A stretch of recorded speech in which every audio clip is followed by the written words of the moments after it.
Coming up, Warner Brothers 2021 film slate. A tangent into Christopher Nolan and the Game Awards. Mank. The triumphant return of Sam's Lexicorner. A question about Toto, the band, not the dog. And our top 10 things of the year.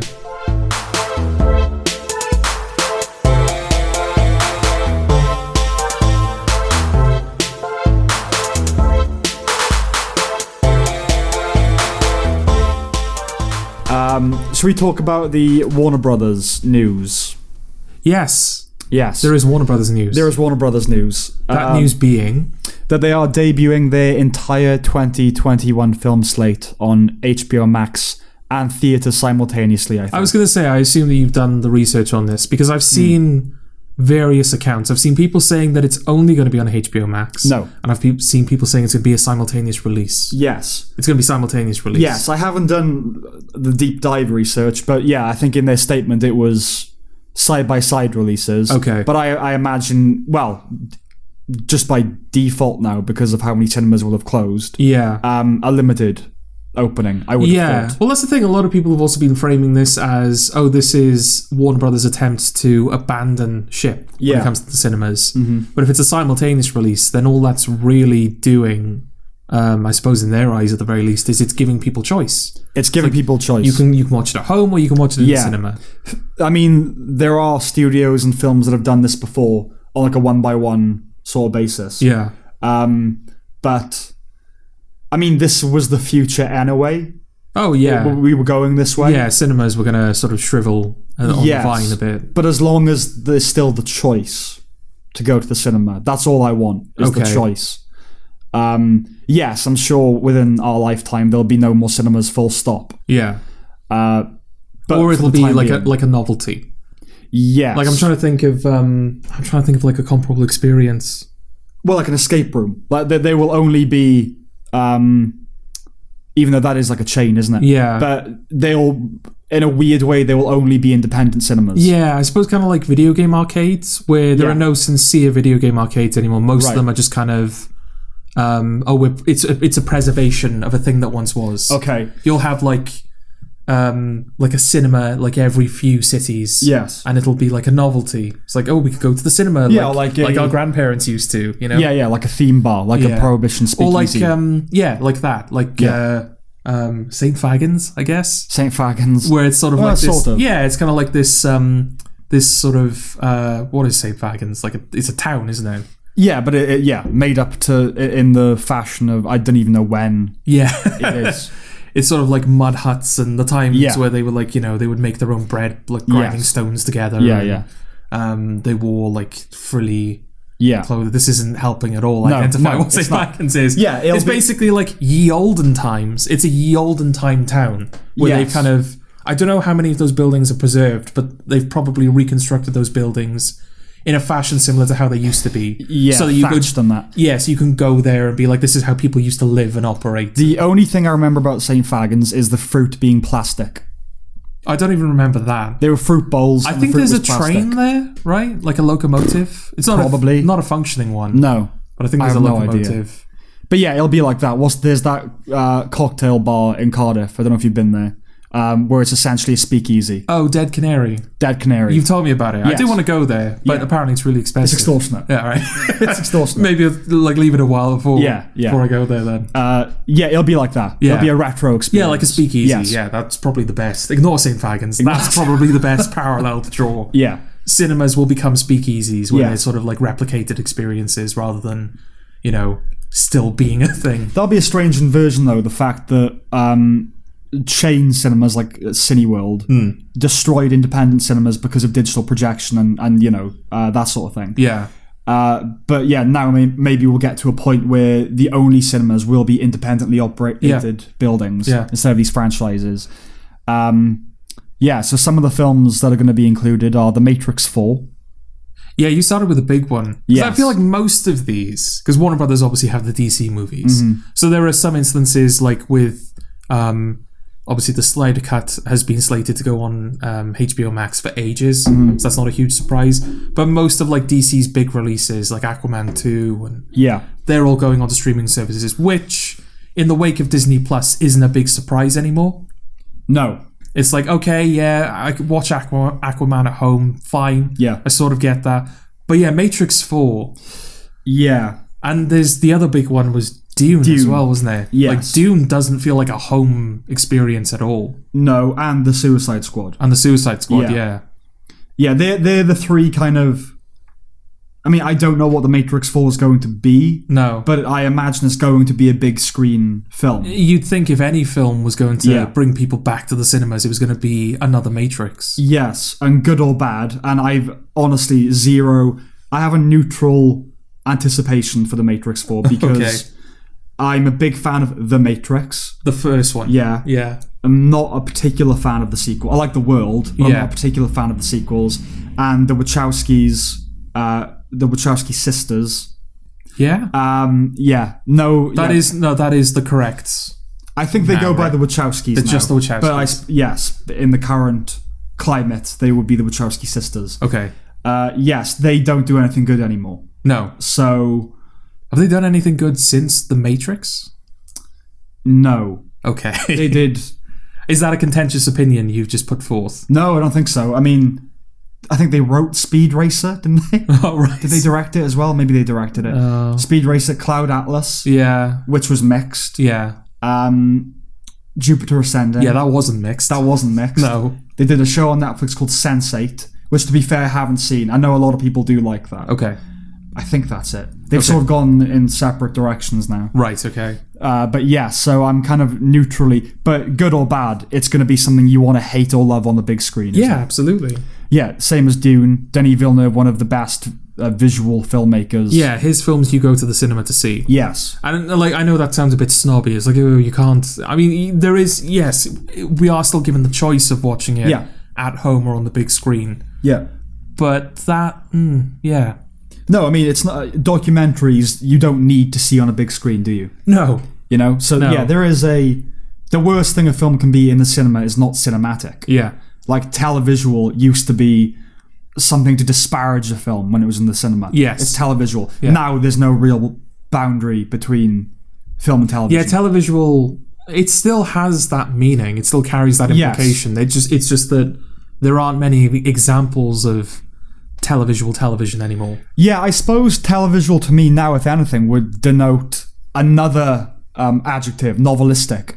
If someone said the film is very televisual now, there's a lot of there's a lot of story there. Yeah, exactly, yeah. So it's kind of interesting how that should I know what you mean by televisual, but also, like, Fargo is a TV show. But also television, God awesome. Yeah, exactly. Yes. Fargo's a TV show.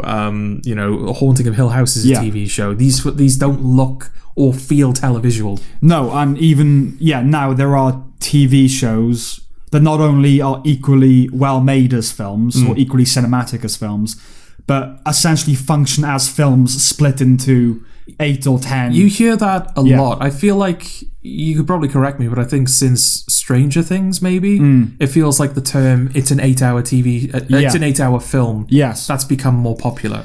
Yeah, well, I would say Bly Manor could be a film that's essentially stretched out over... True Detective's another one. True Detective, that's like an 8-hour film. Yeah. So, first season, I mean. The first season, yes. Yeah. I mean, I haven't seen the other two. No, I did see season 2. God, I can't remember. Yeah, I forgot that I saw blank out. Yeah, I forgot that I saw it. Looked good. Yeah. That was it. Rachel McAdams, I think, was pretty good in it. Maybe. And who's the guy? Vince Vaughn? No, the other guy. Colin Farrell? The other guy. Taylor Kitsch. That's the one. Yes. I think people didn't expect him to be good, and he was okay. And he was pretty good. Yeah. Colin Farrell did the schlubby Colin Farrell performance. Yeah. And Vince Vaughn, I was just kind of didn't know what to think every time he was on screen. Yeah. I couldn't tell whether he was okay or terrible. Yes. But then it was terrible. Yeah.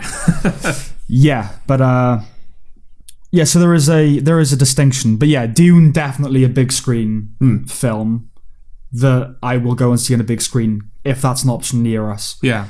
In the Heights is another one, which is Lin-Manuel Miranda's film based on his own musical. Okay.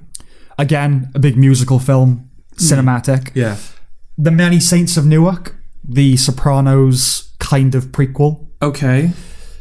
Now, I don't know. Obviously, we haven't really seen anything from that yet. So that could suit streaming. I don't know. Well, I mean, it's not a continuation. It's a precursor to a TV show. It has its roots in a TV show. It has its roots in a TV show, yeah. And I don't know how much of the visual language of The Sopranos they're going to be adopting, or whether it's going to be like Young Sheldon, where it's sort of completely its own thing. Yeah. Like separate to the material that inspired it. I imagine it's going to be like Deadwood the movie, which is, it's nothing, there's no fundamental difference between the show and the film. It just looks a bit better because of how much time has passed between. El Camino as well. El Camino, yes, exactly. Yeah, exactly that. It's going to look close enough, but a bit different, not quite. But then again, like, right. I mean, Deadwood, I don't know when Deadwood came out. The show? Yeah. It finished in 2006, so the film was last year. Like, that probably looked fairly cinematic anyway. Like, helped by its location more than anything else. Yeah. I feel like Deadwood probably preceded the whole, we make our TV shows look like films. Kind of. I mean, it is a good-looking show, but obviously, because it's a Western, technically, you would expect grand vistas. It's not that. Like, Deadwood is basically the social network in the Wild West, insofar as it's just people in rooms talking a lot. Right. They're just rooms where, there's mud everywhere. Yeah. And Deadwood it's not the Wild West sort of thing. Right. It's the real Old West. Yeah. It's not cowboys and Indians. It's people being scalped and just spit and tobacco stained. And they say fuck a lot. And they say fuck a lot. Yeah. And cunt. They say cunt a lot as well. Okay. So, yeah, it is a good-looking show.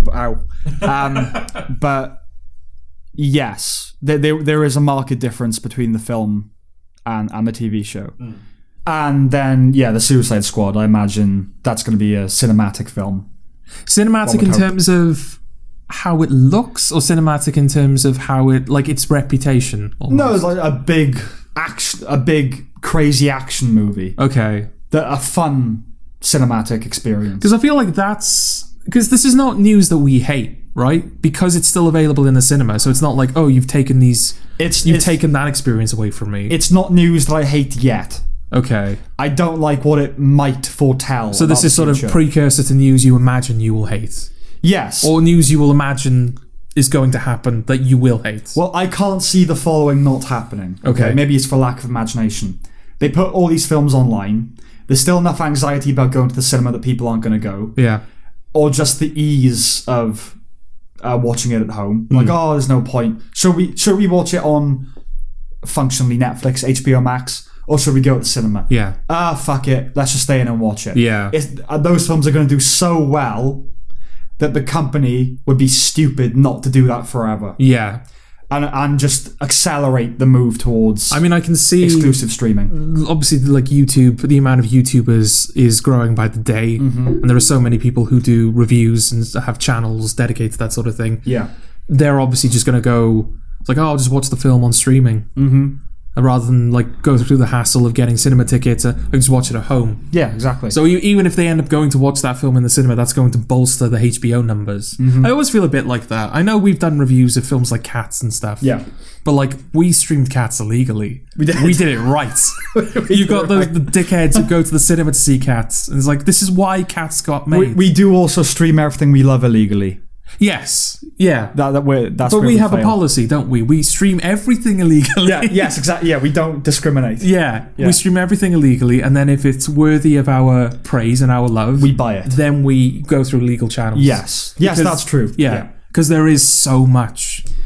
Especially if we had to pay for everything we wanted to watch, then we'd have no money. No, exactly. And especially in this new world of streaming services, where if you have 3 shows you like, you probably have to pay 3 different subscription fees to watch them. The current televisual landscape demands that people break the law, I think. Yes. If you're a TV fan. Yeah, genuinely. Like, if you're going to fuck us like that, then we're going to fuck you. Yeah. Basically. Like, we sort of all agreed there was a consensus on Netflix. Yeah. We're all, okay, fine. We're all going to get Netflix now. Yeah. And then Amazon came along. Okay, I suppose I can do 2. Yeah, because I've already got an Amazon account. Live with. We should probably have expected a competitor. Yes. So we'll live with this. Yeah, and I'm already paying for my one-day delivery thing, Amazon Prime. Yeah. So yeah, it's just like bonus. Yeah. And then they took it too far. Yes, exactly. Yeah. Everyone saw how well it did. Well, fuck it, we'll all do it then. Yeah. And I just worry that that's going to accelerate because of their strategy. I mean, it's going to have to collapse at some point, right? Yeah, but let's not let's not draw it closer. Let's prolong it for as long as possible, right? Oh well, yes, for our sake, I suppose. But yeah, that's not as we've talked about this before. That's not a sustainable model. Having like TV that's functionally the way it is now, where you have like BBC One, BBC Two, BBC Three. The replacement, the what that will become is Netflix's Channel 1, Amazon's Channel 2. Yeah. But you're paying for every individual channel. It's just not going to... I think... It can't stand up. It sort of aligns with, in a weird way, why there's so much political disharmony. Why the divide between the left and the right is so sharply drawn. And why it's basically 50-50 everywhere. And that is because... there are so many outlets for information that you just pick one you like and you stick with it. Yeah. Because there's too much content everywhere. And so that's why The Social Dilemma was one of the big watersheds on this for me. They said, when you're talking to your friend and you say to them, well, don't you know this fact? They don't. They simply don't, because their news source will not tell them that. No. And I think the same exists for... like, we have imagined that in the future, BBC One is basically going to be Netflix, and you can flick over to Amazon Prime and over to... Yeah. But I don't think so. I think the way the world is now, there's so much demand for content of all types that people are just going to pick their little corner, and that will be enough to sustain the companies. So there will be no kind of monolithic, centralized televisual structure. Right. It's all just going to be, there's something over there, there's something over there. The best show ever made is on a channel you've never heard of. Yeah. I think that's the future of television, unfortunately. Yeah. It does make it impossible, though, to... But that's... like, it encourages that model, is the problem. It encourages people to fly apart and... Yeah, I've been watching this show. What the fuck's that? Yeah. I've never heard of this. It can't be good, because I've never heard of it. Yeah.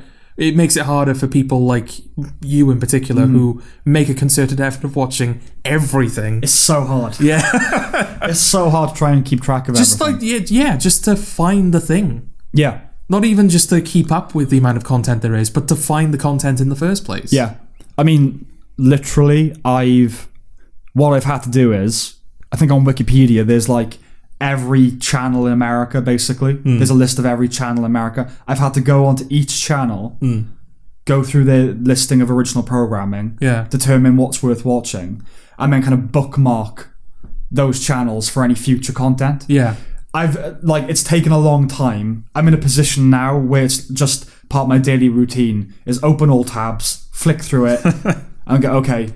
So it's like 2 minutes out of the day. Yeah. But to get there took ages. Yeah. And so much missing stuff. And but even now, things still slip through the cracks. So I have to have like 5 different portals through which I can try and determine what's on television. Right.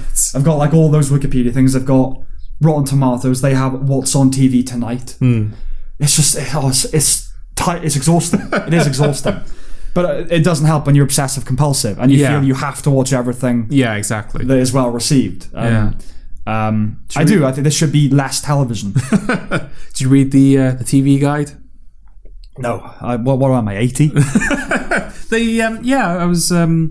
I was in work, and like they at the front of the store, they've now set up a stand for like the Christmas TV guide. Right. You know, they do it where they like, I think it's like 2.5 weeks in one issue. It's like, why?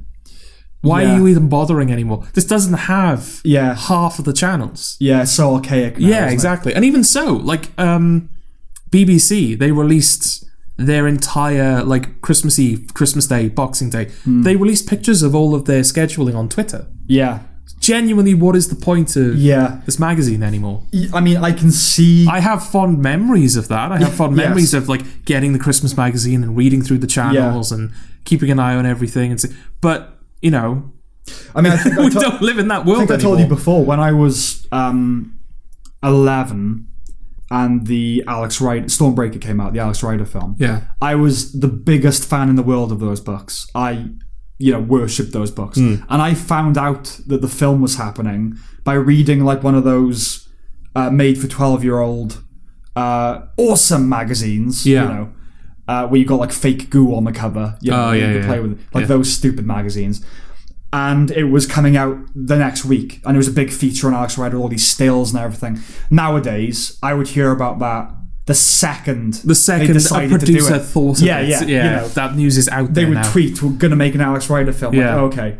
So I pointed out to you, didn't I? Because the Game Awards happened very recently, as of time of recording. God knows when this episode will end up out in the ether. But at time of recording, the Game Awards are less than a week. It's been less than a week. Yes. And they've got an award for most anticipated game. Yeah. And genuinely, two of the games that were nominated don't even have titles yet.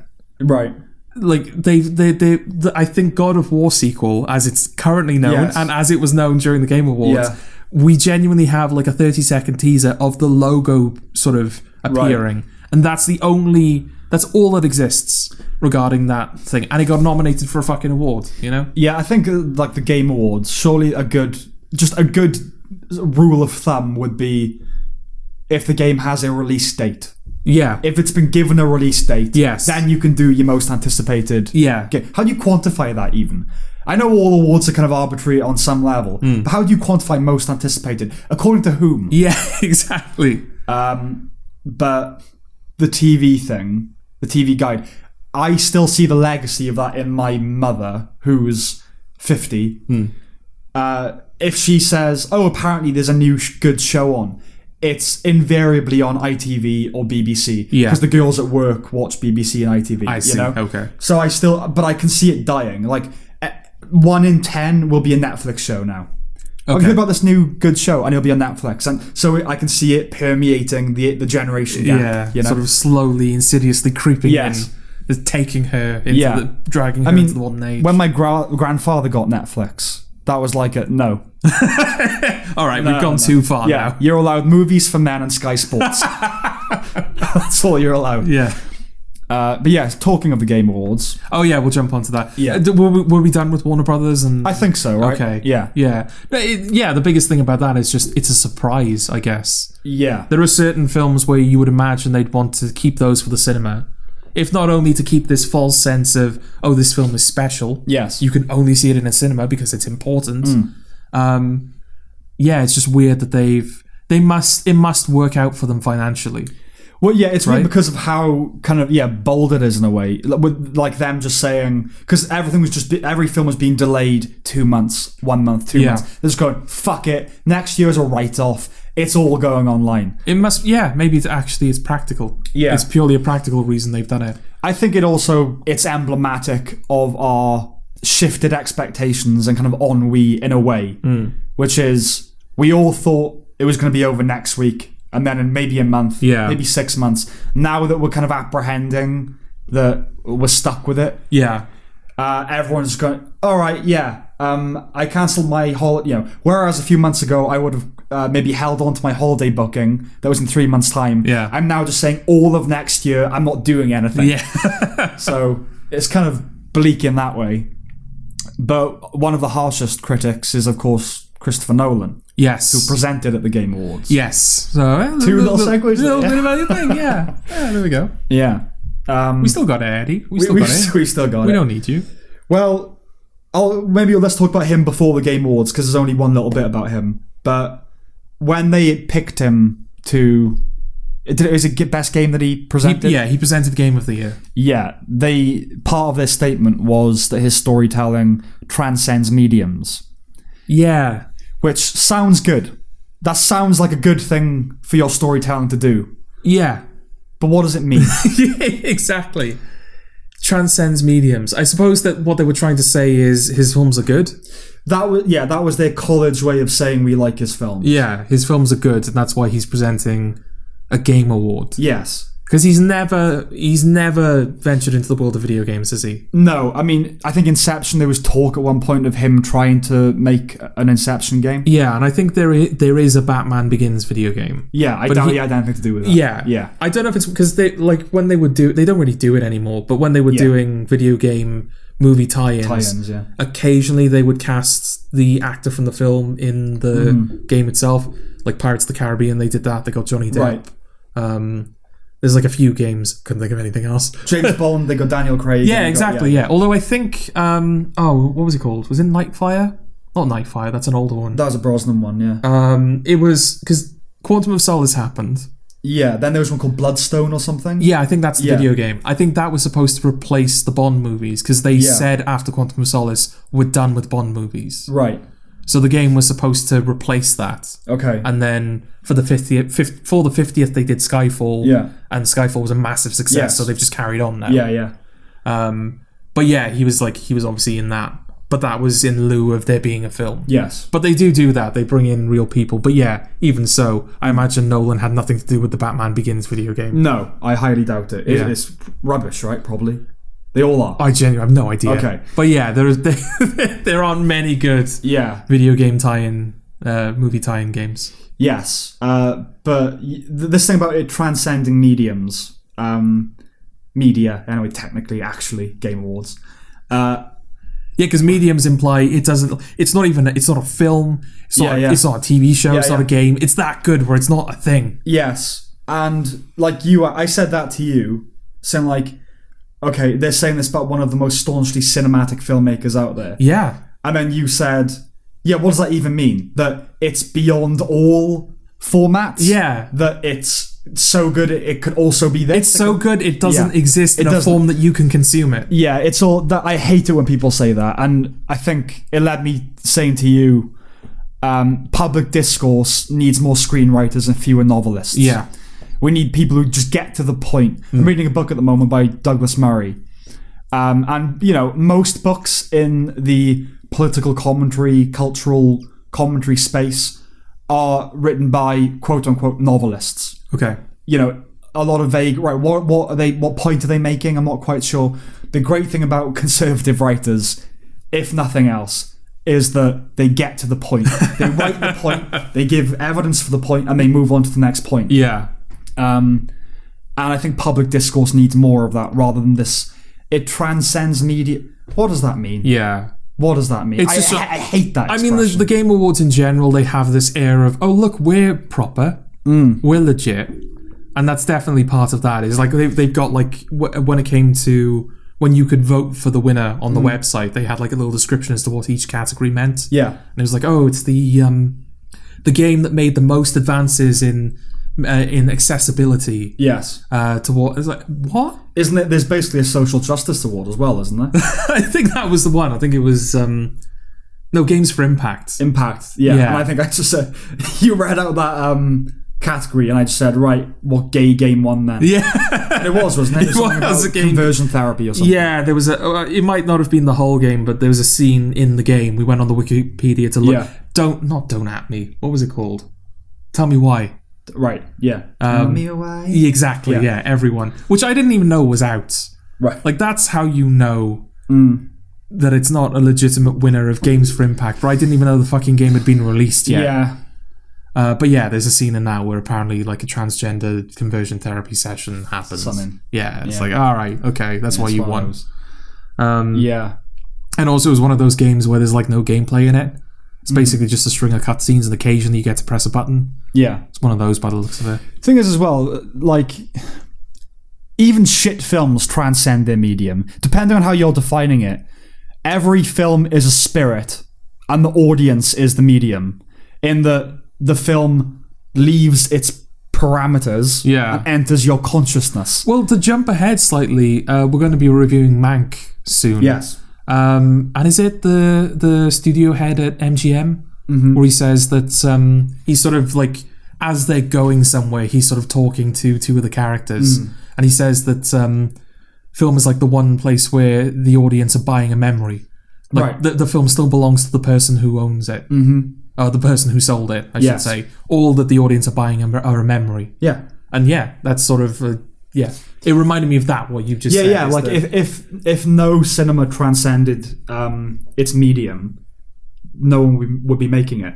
No. It would be an unseen photograph. Yeah. It doesn't exist. It's the tree falling in the forest with nobody to hear it. Yeah, exactly. So, yeah, it's such a stupid... just say you like him as a director. Yeah. Like, what is so wrong about that? We like Christopher Nolan as a director. His storytelling is good. Yeah. Look, guys, we got Christopher Nolan. Yes. That's what they wanted to That's say. what they wanted to say. Especially since last year, the Game of the Year award was presented by Vin Diesel, I think. Vin Diesel and what's her name? She's in Lost as well, the one who's in the Fast and Furious films. Michelle Rodriguez. Yeah. Right, okay. Yeah, her and Vin Diesel, but I don't think she talked at all. I think it was just Vin Diesel talking about how much he likes games. Were they there to promote Fast and the Furious? Yeah, they were. Okay. But the Fast and the Furious video game.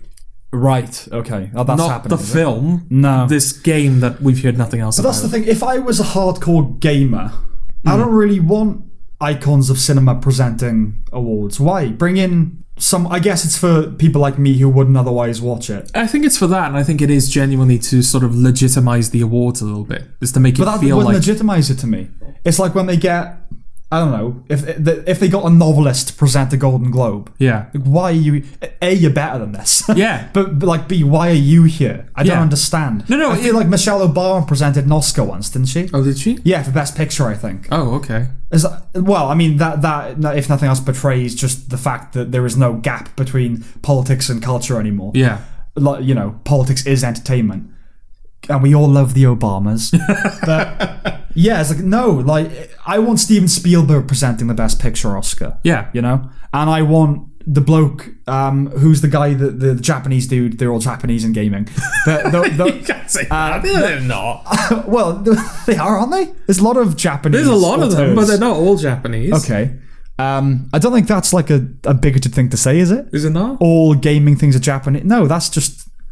It's inaccurate. Yeah. But it's just kind of a nothing statement. Anyway, but Hideo Kojima. Yes, I want him presenting Best Game. Yeah. Or someone like that. He must have at some point. You know, though, like Vin Diesel. Yeah. Well, Vin Diesel is in a video game. Arc 2, I think it is. Oh, that was an awful trailer. Awful trailer.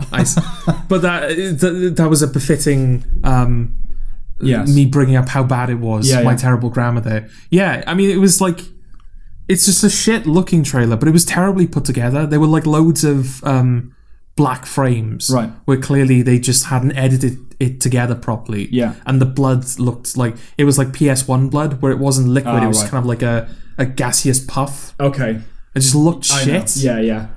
Like shocking, considering that it was. But then, like that was announced. Like you see, like this generic, like girl, tribal-looking girl. And then someone stands next to him and sort of bends down so that he's in view of the camera, and it's Vin Diesel. Okay. It's like, what? Is tribal looking girl a racial euphemism? No. Or does she have face paint? Yeah, face paint and like caveman attire. Okay. Yeah, I wasn't. Yeah. She's not vaguely Native American. No. Oh, okay. Yeah, and then after that they announced that they're doing like an animated TV series that has like him. He's in it. David Tennant's in it. I think Jeffrey Wright's in it. Okay. There's like some like decent people. Yes. In this, it's just like a massive like what the fuck's going on? Right. But I feel like that's becoming more common in games as well. Is they're like casting a major actor in like a sort of supporting role. Yeah. So obviously Vin Diesel is supposed to be the big pull for Arc 2. Cyberpunk 2077 has just come out. Obviously, Keanu Reeves is in that. Spacey. Kevin Spacey in Call of Duty. Norman Reedus in Death Stranding. Where it's like we're selling our games on our star power now because technology has reached the point. It has reached the point where we can just put a person in a game. And I think that is the future of gaming. It's going to be movie stars. Yeah. I think that is the way it's going to go. Oh, yeah. I think gaming will be sort of... what era of film would you say that that's reflective of? Where it's like, oh, look, here's our... Like, most of our cast is no one, but we've got, like, this really famous actor in here that's supposed to pull you in. I think that's been fairly universal throughout the history of cinema. Maybe not cinema, then. Maybe television would be better. Do TV shows do that? Well, okay, yeah. So, with TV shows, you got guest stars in, like, ER... and stuff like that. You had, back in the day, you had film stars and then you had TV stars. Yeah. Two very different things. I feel like in the era where televisual would have meant twee and not that well produced and not good looking. Yeah. And I feel like we're at the point now with television where nobody bats an eye if like a film star is in the show. Yeah, I think. But there was once a time where it did genuinely feel like not a cynical move, but like you've clearly just put this guy in this cast to pull in the punters. I'm trying to think of what the first big one would have been. Kiefer Sutherland in 24, he was like quite a well-known star before that. Okay. But I wouldn't say enough that you'd go, oh, they pulled in a movie star. Yeah. I don't know, but yeah, there was. It's around the time of Lost and House that this starts happening. Okay. Where they stop the guest stars, and then they start to become leads. And now it's at the point where you will get A-list, like MCU actors in shows that you've never heard of. Yeah. As leads in shows you know, because everyone wants to do TV now because it got awesome. Like Nicole Kidman and Hugh Grant in The Undoing, or Elizabeth Olsen in a show called Sorry for Your Loss. Have you ever heard of that? No. Exactly. Yeah. So it's Tom Hardy, what was that BBC show he did? Taboo. Yeah, that felt very much like look, we got Tom Hardy. Yeah, yeah. Let's make a show because we've got Tom Hardy. Well, yeah, Tom Hardy is a supporting actor in Peaky Blinders. Yeah.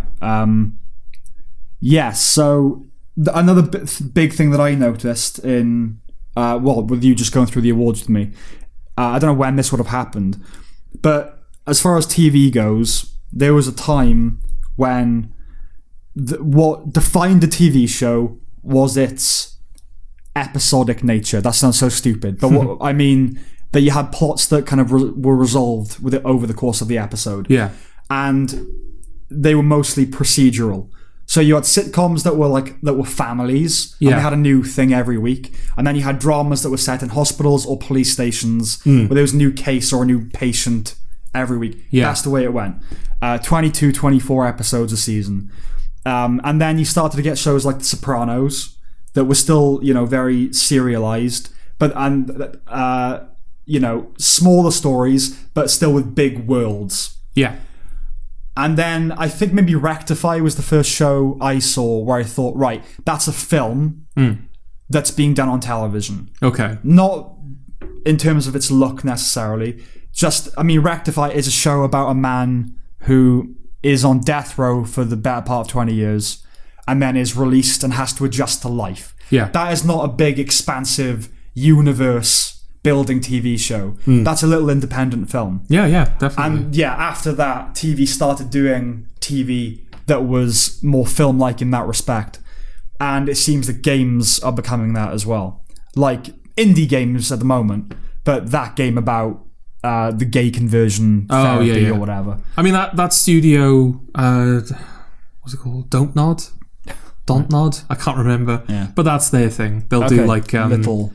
personal stories. Yeah. What was the one before it? Life is Strange, I think, is the one before it, where it was like this girl. It was like a high school movie, where this girl meets another girl. And I think they enter like a lesbian relationship, right? But she sort of functions as like those indie movies where you've got like this shy introvert, and then they meet a more outgoing individual who sort of coaches them through Manic Pixie Dream Girl. Yeah, they kind of coach them through the high school experience, and then as their relationship unfolds, what once seemed like a perfect figure sort of unravels and becomes like this mess. Yes. It's that. Yes. That is a film. Right, okay. It's the perks of being a wallflower. Kind of, yeah. Right. There's this weird, just to make it a video game, they add this weird, time travel mechanic in there as well. Right. But it is essentially just that film, done as a video game. Yes. Yeah. Okay. And then you've got the big one, The Last of Us Part 2, which won, I think, basically everything it was nominated for. So 14 awards or something ridiculous like that. Where that kind of feels like a film as well, where it's like you've got Ellie, the girl, who it shows how little I know about it. I don't know anything, but she's obviously the first Last of Us. You play as a guy called Joel. The first Last of Us, I like that. First Last of Us, yeah. You play as a guy called Joel whose daughter gets murdered at the birth of this zombie apocalypse, zombie-esque apocalypse, because they're not strictly zombies. They're like 28-day zombies, are they?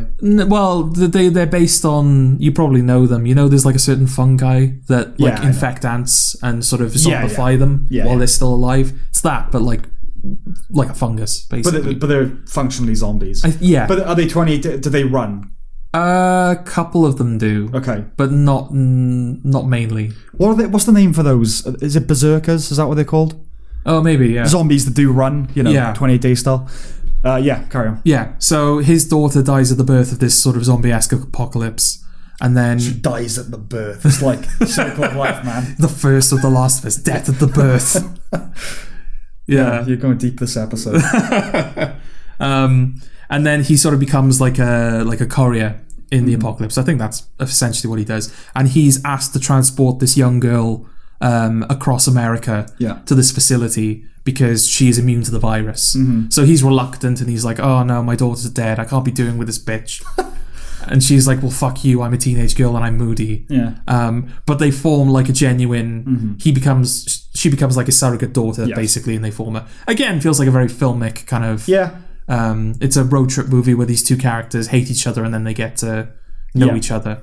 And at the end of the game, he takes her to the facility, finds out that they are going to experiment on her to sort of find a cure, but she will die in the process. Right. So he breaks her out of the facility. Okay.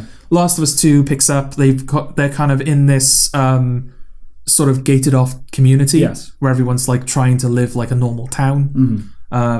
She is a lesbian, so this was established in like DLC, but she's a lesbian now. And gated community meaning it's kind of makeshift and roughshod, like keeping out the barbarians, as opposed to gentrified.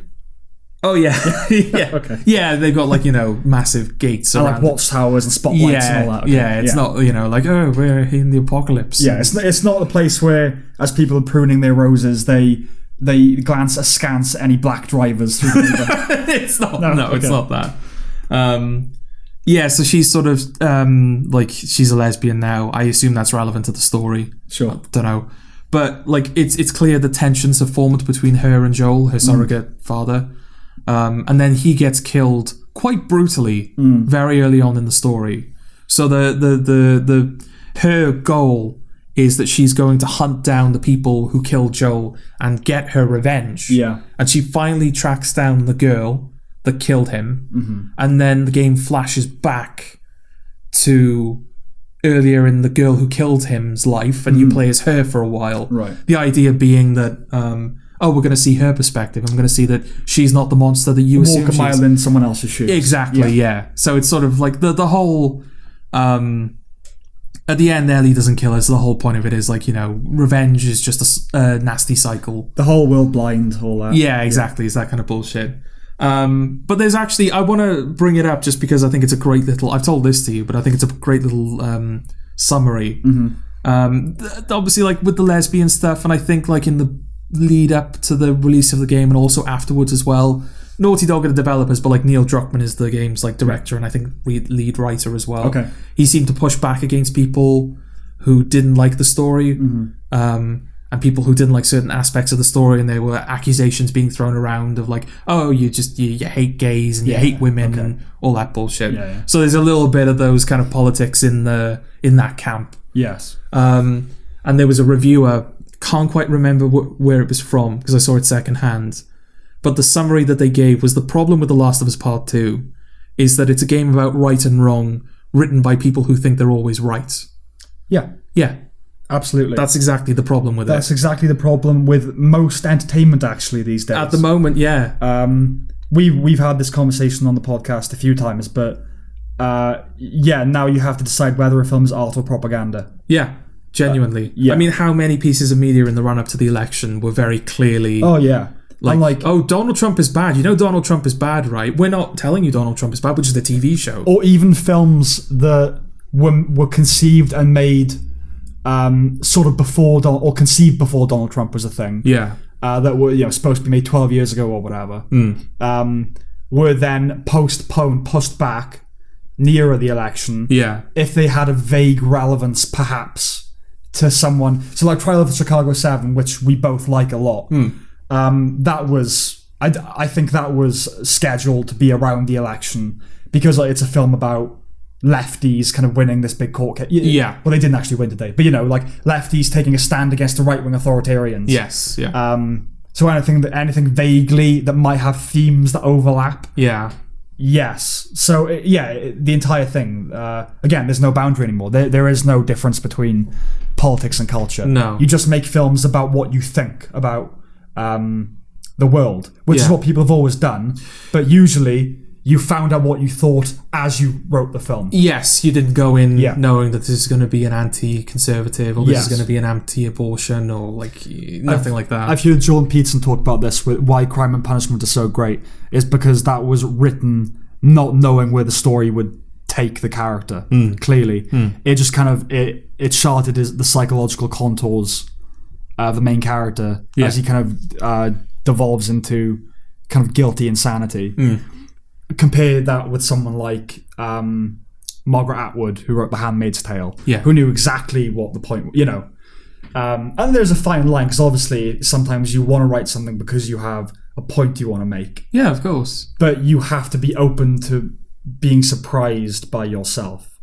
Yeah. Is the most important thing. Yeah. Oh, I didn't know I thought that. And also don't be dishonest about it. Yeah. Like if you're don't presenting it as kind of impartial, like, oh, this is a film about characters. Don't stage an episode of The West Wing and claim that you just want people to go and vote for it doesn't matter who. Yeah. Just be honest with me that you want me to vote for Biden. Exactly, yeah. Things like that. I think this spiraled off from you saying that, like, games are starting to do, like, films. Yeah. Like, TV was doing it. We're like, oh, this is clearly a film. Now games are kind of doing it. Yeah. Yeah, I don't like that.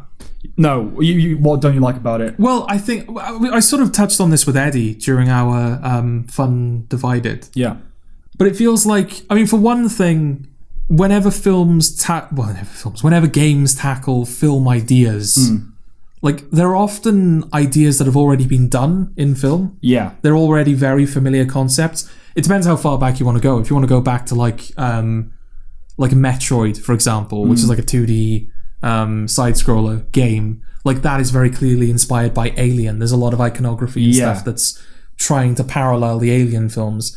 But if you go to, like, more current examples, like Tell Me Why and The Last of Us, like, those, the way that we're able to recognize that those are filmic, that those are cinematic in that respect, is because those are ideas that have already... Because they're pastiches. Yeah, they've been done countless times before. I mean, L.A. Noire, when I first played it, I was quite a big fan of it. And, everyone said about that game. I think that was one of the big watersheds into, games can be films now. Yeah.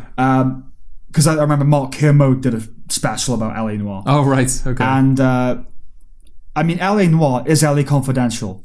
Right. With more stuff. But, like, the plot beats and even the locations, it's all just about property development and, like, it's just LA Confidential. Yeah. Corrupt head of the police. It ends with a funeral where, like, the bad guys have sort of won. Yeah, it's just like, I don't like that about it. And obviously, saying that video games are like films can mean two things, right? It can mean they're like The Last of Us or LA Noire, where they are cinematic. Yeah. Or it can mean they're tiny stories that only an indie film would do, like the gay conversion therapy thing. Or you can even bring in games like Heavy Rain and Until Dawn, where they are literally films. Yes, you just get to push a button every now and again. Yeah, you kind of choose where the narrative branches off to, but you are essentially watching a 20-hour film playing out. That as well kind of annoys me. Again, I covered it with Eddie, where I said that I prefer games that take their structure more from TV shows, I suppose, where they feel like it is one story, but you can kind of divide it up into episodes.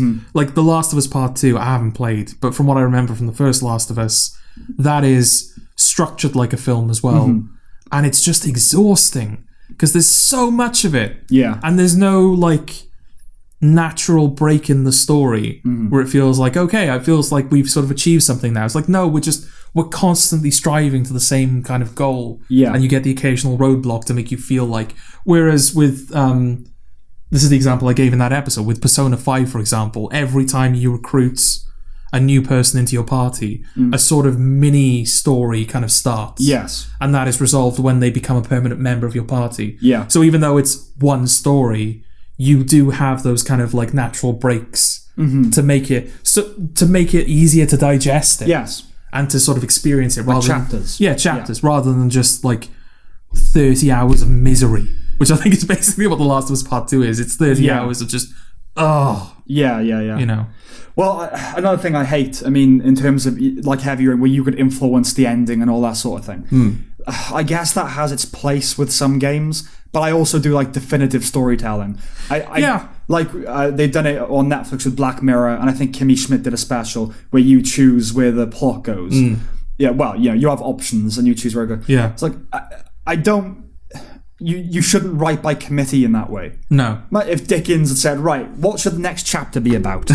No, like, you have your vision, execute it. Yeah. You know?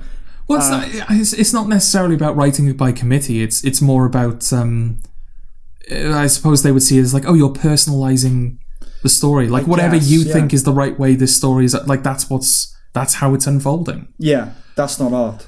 No, and it does devalue those endings because no one ending is correct. No, but the way it should work, right, is that the painter presents his portrait and you go, right, this is the portrait. What do you think about that? Yeah. Rather than they go, oh yeah, I didn't like that bit. Oh, I'll just fuck it. I'll paint it red. Yeah. I'll scrub this back. Right, or here is my portrait. Now, what color should it be? Yeah, exactly. Yeah. So, no, this is what it is. You can think and feel whatever you want about it. Yeah. This is what it is. Yeah. Yeah. Yeah. That was its own little tangent. Yes. Did we finish the Nolan point even? Like, there was that whole business with them saying, oh, his storytelling transcends media. It was just bullshit. Yeah. But it's also relevant in the sense that Nolan doesn't like this Warner Brothers. No, he doesn't. He doesn't like what Warner Brothers have done. No. Is he just being a fuddy-duddy? Or do you think he has a point? Well, he has a point. He at least has a point. I don't know whether he's totally correct. Okay. Because we've had similar... What's the quote? Oh, what God. Was this thing? Imagine, like, going to bed or whatever. Yeah, it was something like, imagine you've poured all your time and energy. Like, imagine all of the people who have poured all of their time and energy into creating the best possible film they could. Like, designed to be watched in the best possible circumstances, and you wake up to find out that it's going to be streamed on the worst streaming platform. Yeah. Like, from the greatest studio to the worst. Yeah, the greatest studios put in the best possible efforts to be streamed on the worst possible platform. Yeah. Yeah, it's an unnecessary dig, isn't it? Yeah. I don't know what motivated him. Well, you pointed out that he was kind of like... he was sort of bolstering WB a little bit so that he wouldn't lose face with them. Yeah. It's like, oh, the greatest studio, but this fucking shit, this piece of shit platform that we're on. I mean, I always admire integrity, you know, like he's saying what he thinks, and that's good. Yeah. It's no surprise. I mean, people surprised. It's him, Tarantino, Scorsese. Yeah. They've all been advocates for, you know, the big screen experience. Well, I was going to say, we've had similar, maybe not so much with Scorsese, because that was about a specific type of film. Yeah. Marvel film specifically, him saying that they were... But that's the thing. Like, if I remember the quote correctly, he doesn't even say that they're that Marvel films are basically roller coasters. He said that type of... He didn't call them out specifically. He just kind of like... It's been paraphrased to the point where people are saying that he was saying he didn't like Marvel films because they were roller coasters. I think he said it's not cinema. It's like a theme park. Yeah. It's nothing bad about that. It is what it is, but it's not cinema. Yeah, and that sort of spiraled into people saying, oh, he hates Marvel because it's not proper. Yeah. That wasn't the case. But also, if Martin Scorsese did hate Marvel, would you be surprised? Yeah. He's a veteran. He's like in his 70s or 80s. Yeah. Directing some of the best films of all time. He's obviously going to... Let's face it, he's going to be a bit snobby. Yeah. Do you expect him to lap up Marvel? No, of course he's going to dislike it. Yeah. Any kind of film fan... pays lip service to hating Marvel, I think. Yeah, and for all this, you know, when Infinity War and Endgame came out, all of these discussions about, oh, we had the writers in and we were, you know, we spent a year figuring this out. So what's the best way to end this story? Yeah. How do we improve this franchise? How do we, like, mold these characters into something that they should be? Like, for all of this talk about, oh, you know, we're bringing in people to make sure the story is correct, and like, you've got instances where Edgar Wright had to leave because of creative differences, and they're like, there was another, I can't remember which film it was, but there was another one where they lost like 2 or 3 directors. Yeah. Obviously, Solo. Solo as well. I mean, Solo is Star Wars, but it's still Disney. Yeah. Like, these films are not auteur-friendly, and Scorsese is the auteur. Yes. Of course, he's not going to love them. Yeah. Because there's a difference in philosophy there. Is he the... I'm not saying that every one of his films is a masterpiece, but is he the greatest living filmmaker, director, in a sense? Again, I don't want to say that... I prefer The Irishman to Parasite. Yeah. But just in terms of his legacy. Yeah, his legacy and his consistency as well. His consistency. And his output. Like you could say, like, oh, Edgar Wright hasn't had a bad film yet, but he's made 5. Exactly. Yeah, Scorsese's made significantly more than that. Yeah, so in that sense, is he the greatest living director? He might well be. He might be. He genuinely might well be. Yeah. I think his films are just gonna... I mean, you know, they influenced Joker. They're sort of at that point where they're so well established. It's like, oh, superhero movies are aping them now. Yes. But, you know, I think his films are definitely going to be... like, it's weird because, like, Spielberg's films are classics. Yeah. Like E.T., Jurassic Park, they're all classics. Mm-hmm. But he's more of a... I think he's seen more as, like, an entertainment filmmaker. Yeah, he's a mainstream popcorn director. Like, he's a household name, and I think if you ask most people, think of a director, they'll say Spielberg. Yeah. He's the most famous director of all time, yes. arguably. But I think Scorsese's films have more weight to them. Gravitas, yeah. Yeah, they have more gravitas. Yeah. If you're thinking of a filmmaker with gravitas and purpose, like Scorsese is the one you think of. Yeah, I think it's sort of an age thing, isn't it? I mean, Spielberg does vacillate between... They're all big studio films, obviously, but he vacillates between Popcorn and Schindler's List. Yeah. Scorsese basically just does Schindler's List, with the exception of Hugo, maybe. Yeah. He's never done a big, brazen... I guess The Wolf of Wall Street is his most mainstream film. Yeah, that's probably the closest. Yeah, but he's not that guy. It's, you grow up, you fall in love with cinema because of Steven Spielberg, and then when you're 15, you go, right, you ready for Taxi Driver? Yeah. You know, that's... You graduate to Martin Scorsese. Yeah. Yeah, where do you graduate from? After Martin Scorsese. After Martin Scorsese. That's the thing. Not necessarily to anything better. You expand, I think, rather than improve. It's like, right, okay, ooh, French cinema, ooh, Japanese cinema. You know, you start going outwards at that point. Yes, I mean, there's no real, in my opinion, no real going up from Taxi Driver. It just encourages you to try and watch everything you can, really. Yeah. But yeah, so Christopher Nolan and his distaste. I mean, I just thought it was premature, if nothing else. Like, he called HBO Max the worst streaming service. And again, I'm not sure what motivated that, whether it was the way its ergonomy, or its availability, or its content. Yes, content-wise, thus far, it's not good. Okay. But it only launched this year.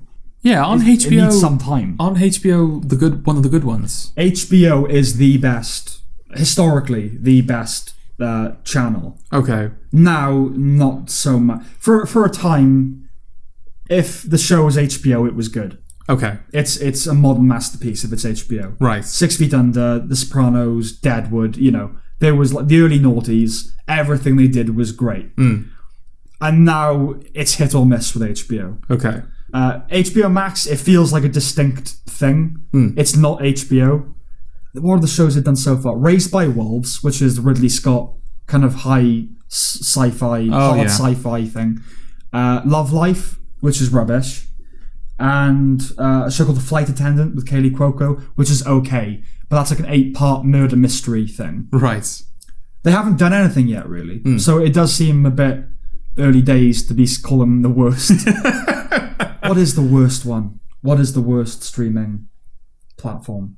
Netflix have just done so much that some of it is really good. Yeah. Same with Amazon at this point. Apple? Like, Apple have done like 1 or 2 good things, maybe? Yeah, because they released a lot at once and not much of it was good. No. Yeah, maybe it's Apple. Yeah. Maybe it's Apple. But I know that there are streaming services even beyond that I'm not even... Well, like Quibi, if you count Quibi. Yeah, Quibi, yes. But I don't think you can. You can't... It's... Well, they are already over. Fucking dead. You can't it's already count over. Like CBS, what does CBS have besides Star Trek? And they not have even Star Trek. Yeah, they have... it's Picard and... What's it called? Discovery. And they've got that crappy cartoon... Oh, Lower Decks. Lower Decks. Yeah, what else have they got? They got a show called Interrogation, which wasn't any good. Was that Disney? No, that I think that was CBS. Yeah, that's kind of it. And The Stand. They're doing the Stephen King adaptation of The Stand. Okay. But that's not been getting brilliant reviews. Oh, dear. Yeah, maybe it's them. Maybe it's CBS All Access. Yeah, because Apple at least have Beastie Boys Story. Yes, and The Morning Show isn't terrible. Okay. But... And Trying. I really like Trying as well. Yeah, exactly. You no idea. No, I was thinking of Kidding. Oh, Kidding is all right. Is that Apple? No, Kidding was Showtime. Ah, right. Not streaming. Okay. So, yeah, we done with all that stuff? I think so. Okay. So Nolan has a bit of a point, but...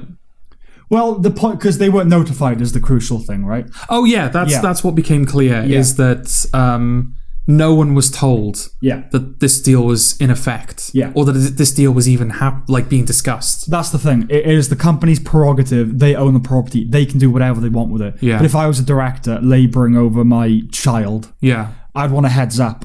By the way, BTW, we're going to also release it streaming. They must not protest as much as you want, but they must not have considered it important. It's like, well, it's going into cinemas anyway. Why would they care? So. I don't know. I just feel like Denis Villeneuve should be given the opportunity to rebut. Yeah. You know? Yeah. So that's not on. That's really not on. No. I would be pissed off. Yes. Yeah. But still, it is what it is. Okay. Right. Should we review Mank? Okay. Or talk about it at least. We'll talk about Mank, yeah. Okay. What did you think of Mank? Is Mank wank? Is Mank wank? Is that like this feature? Is Mank wank? Headline. Is Mank wank? Well, it's certainly not wank. Okay. I can say that then. It's not wank. That would be harsh criticism. It would be. Okay. Well, firstly, Mank needs a rewatch from me. Ooh. I say that knowing that it's not the film you finish and go, I'm going to rewatch that. No. It's quite dense. Yes. Know? It's a film lover's film. Yeah. In every respect. Oh, it's about film, this niche little Hollywood story. About Citizen Kane. Yeah, exactly. It's not about Citizen Kane, but it's like it is a bit. Yeah, it's the kind of the backdrop for it is the making of Citizen Kane, the writing of it, which is I think if you like the popular best film of all time is The Godfather. Yeah, but the widely considered best film of all time is Citizen Kane. Yes, right. Yeah, that and Vertigo is it? Yeah, they're always at the top. Yeah, and then depending on how wanky the critic is. Sometimes Tokyo Story. Right. A film that's not in the English language, basically. Yeah, exactly, yeah. Yes, so Mank tells a story, is Herman Mankiewicz? Yes. Herman J. Mankiewicz. Writing Citizen Kane. I think the story has been debunked a bunch, like the story the film tells. Oh, okay. It's not accurate. I don't really care about that. That's not really doesn't factor into my opinion of it. Okay. It's just a story. Well, yeah, the story is the backdrop, isn't it? Yeah. It is sort of it's about him more than it's about what the premise is. Yes. It's about him writing Citizen Kane and kind of being robbed of the credit and that sort of thing. Black and white film. Yes. Straight on Netflix. Yes. David Fincher. Yes. Those are the bullet points. Yeah, what do you think of Mank? Not just a black and white film, but a retro. Yeah, a really black and white. Black and white film. Like they do the title cards at the beginning. They have a traditional Hollywood score. Mm-hmm. The sound even has that kind of like crackly, echoey quality a lot of old films do. Mm-hmm. So even though it's 16:9 widescreen and it's clearly modern. Yeah. It's very much styled like a traditional Hollywood picture. Yes. That's very much what they wanted to evoke. Yeah. I feel like there's a line in the film as well when the producer is sort of criticizing Mankiewicz's approach to Citizen Kane. Mm-hmm. He's sort of talking about the non-linear nature of the film and how it would be seen as confusing. And I think Mankiewicz says something along the lines of, you can't depict a person's entire life in 2 hours. You can only give the impression that you have. Right. And that's obviously supposed to be reflective of... Yeah, it's like a meta-commentary. That's what the film is doing. Yeah. So I don't know whether that's them saying that we are trying to make this film in a similar fashion to Citizen Kane, or whether we're just using similar techniques. Yeah. Well, the thing I've seen pretty much every critic do is compare it to Citizen Kane. Yeah. Is it as good as? Does it hold up? Well, you can't do that. No, I know. What the fuck's the point of doing that? That's what they do. It's because it's such an easy thing to do. Yeah. That'd be like saying, actually, there's no disputing it, but I was going to say, like, is the Disaster Artist as good as The Room? Yeah, I know. But, like, whenever there's a film like this, that's what they do. Is the thing it's depicting as good As the thing. As the thing. Yeah. I mean, Citizen Kane, there's a lot to admire about it, obviously. It's obviously a masterpiece. Yeah. It's of its time. You're not going to watch it... If you're a film lover, you're not going to watch it now and be blown away by it, frankly. You sort of need to read about it to appreciate it. Yeah, I think it pioneered a lot of techniques that nowadays we don't even think about. Yes. Like characters talking over each other. At the time, the Citizen... and that sort at the time Citizen Kane came out, these were like mind-blowing concepts. Yes. Whereas now, characters talking over each other, it's a fairly natural thing to happen in films. Yeah, enjoying Citizen Kane is an intellectual experience. It's not a visceral one. Yeah. So, and we are of our age, and so we're probably just going to like Mank more than Citizen Kane because of that. Yeah. I do like Mank more than Citizen Kane. Okay. It's not, that doesn't say much about it, either one, really, but I liked it. You did like it? I did like it. I didn't love it. Is that why it warrants a rewatch? Yes. Okay. Because you want to love it, or because you fear you haven't seen everything it has to offer yet? A bit of both. I mean, I certainly want to love it because David Fincher is, one of my favourite working directors. I don't know. Does this feel like a Fincher film to you? Yes and no. Yeah. There was something about it. In a sense, it's the most Fincher film ever made because his father wrote it. Yes. Yeah. Yes, that's very true.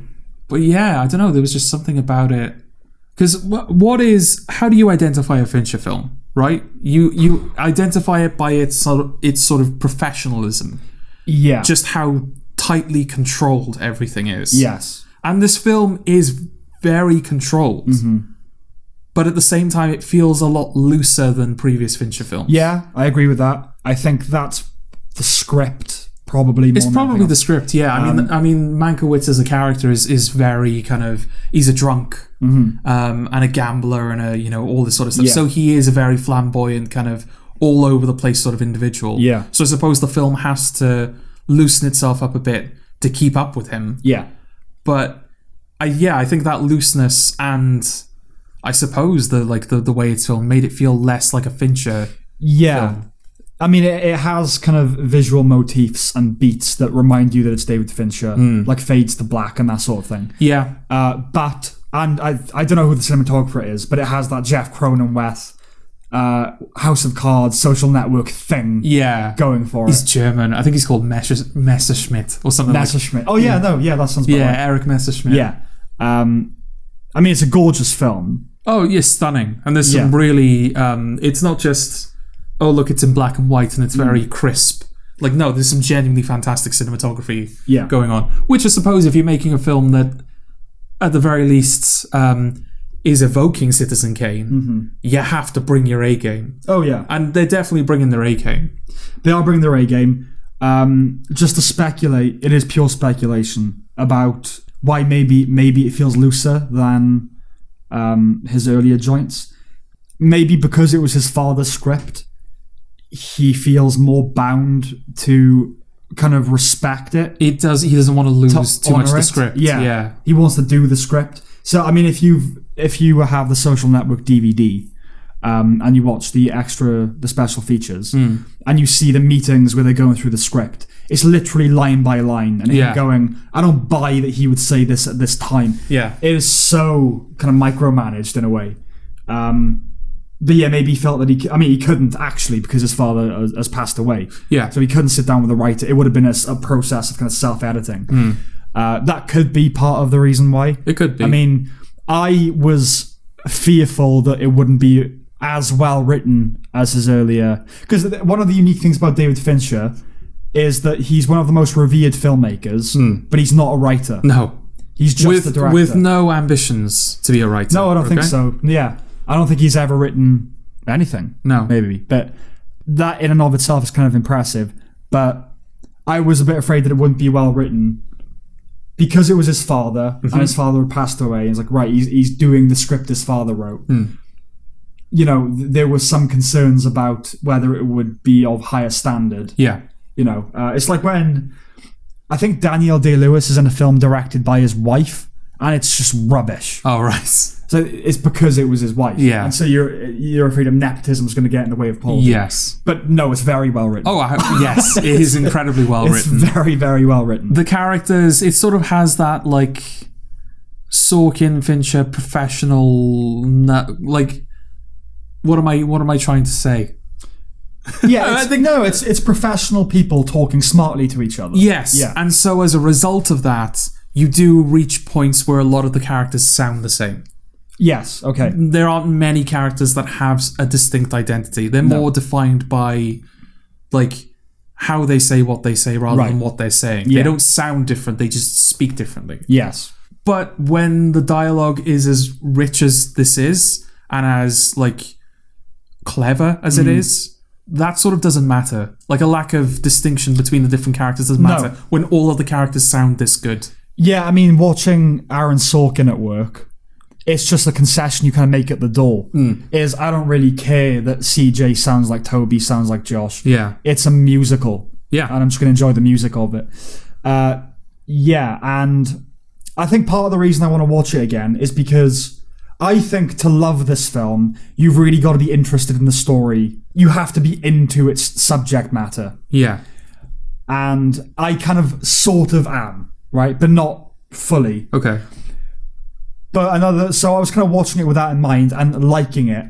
And then you got that climax scene, and that was so good that it made me think, right, I need to re-experience this film now and, like, right. You know what I mean? Like, learn to love it earlier sort of thing. Okay. Because, yeah, the climax of the film, it's not really a spoilery sort of film. Are you talking about the dinner scene? The dinner scene. Yes. Is brilliant. Yeah. It's just so good. It's a drunk Mankiewicz just kind of writing the film right out loud. Yeah, he's pitching Citizen Kane to the studio. Yeah, but sort of insulting the people by their comparison to the characters. Well, that's sort of the point of it, isn't it? It's like when you pitch people this film, you say like, oh, it's about him trying to write Citizen Kane.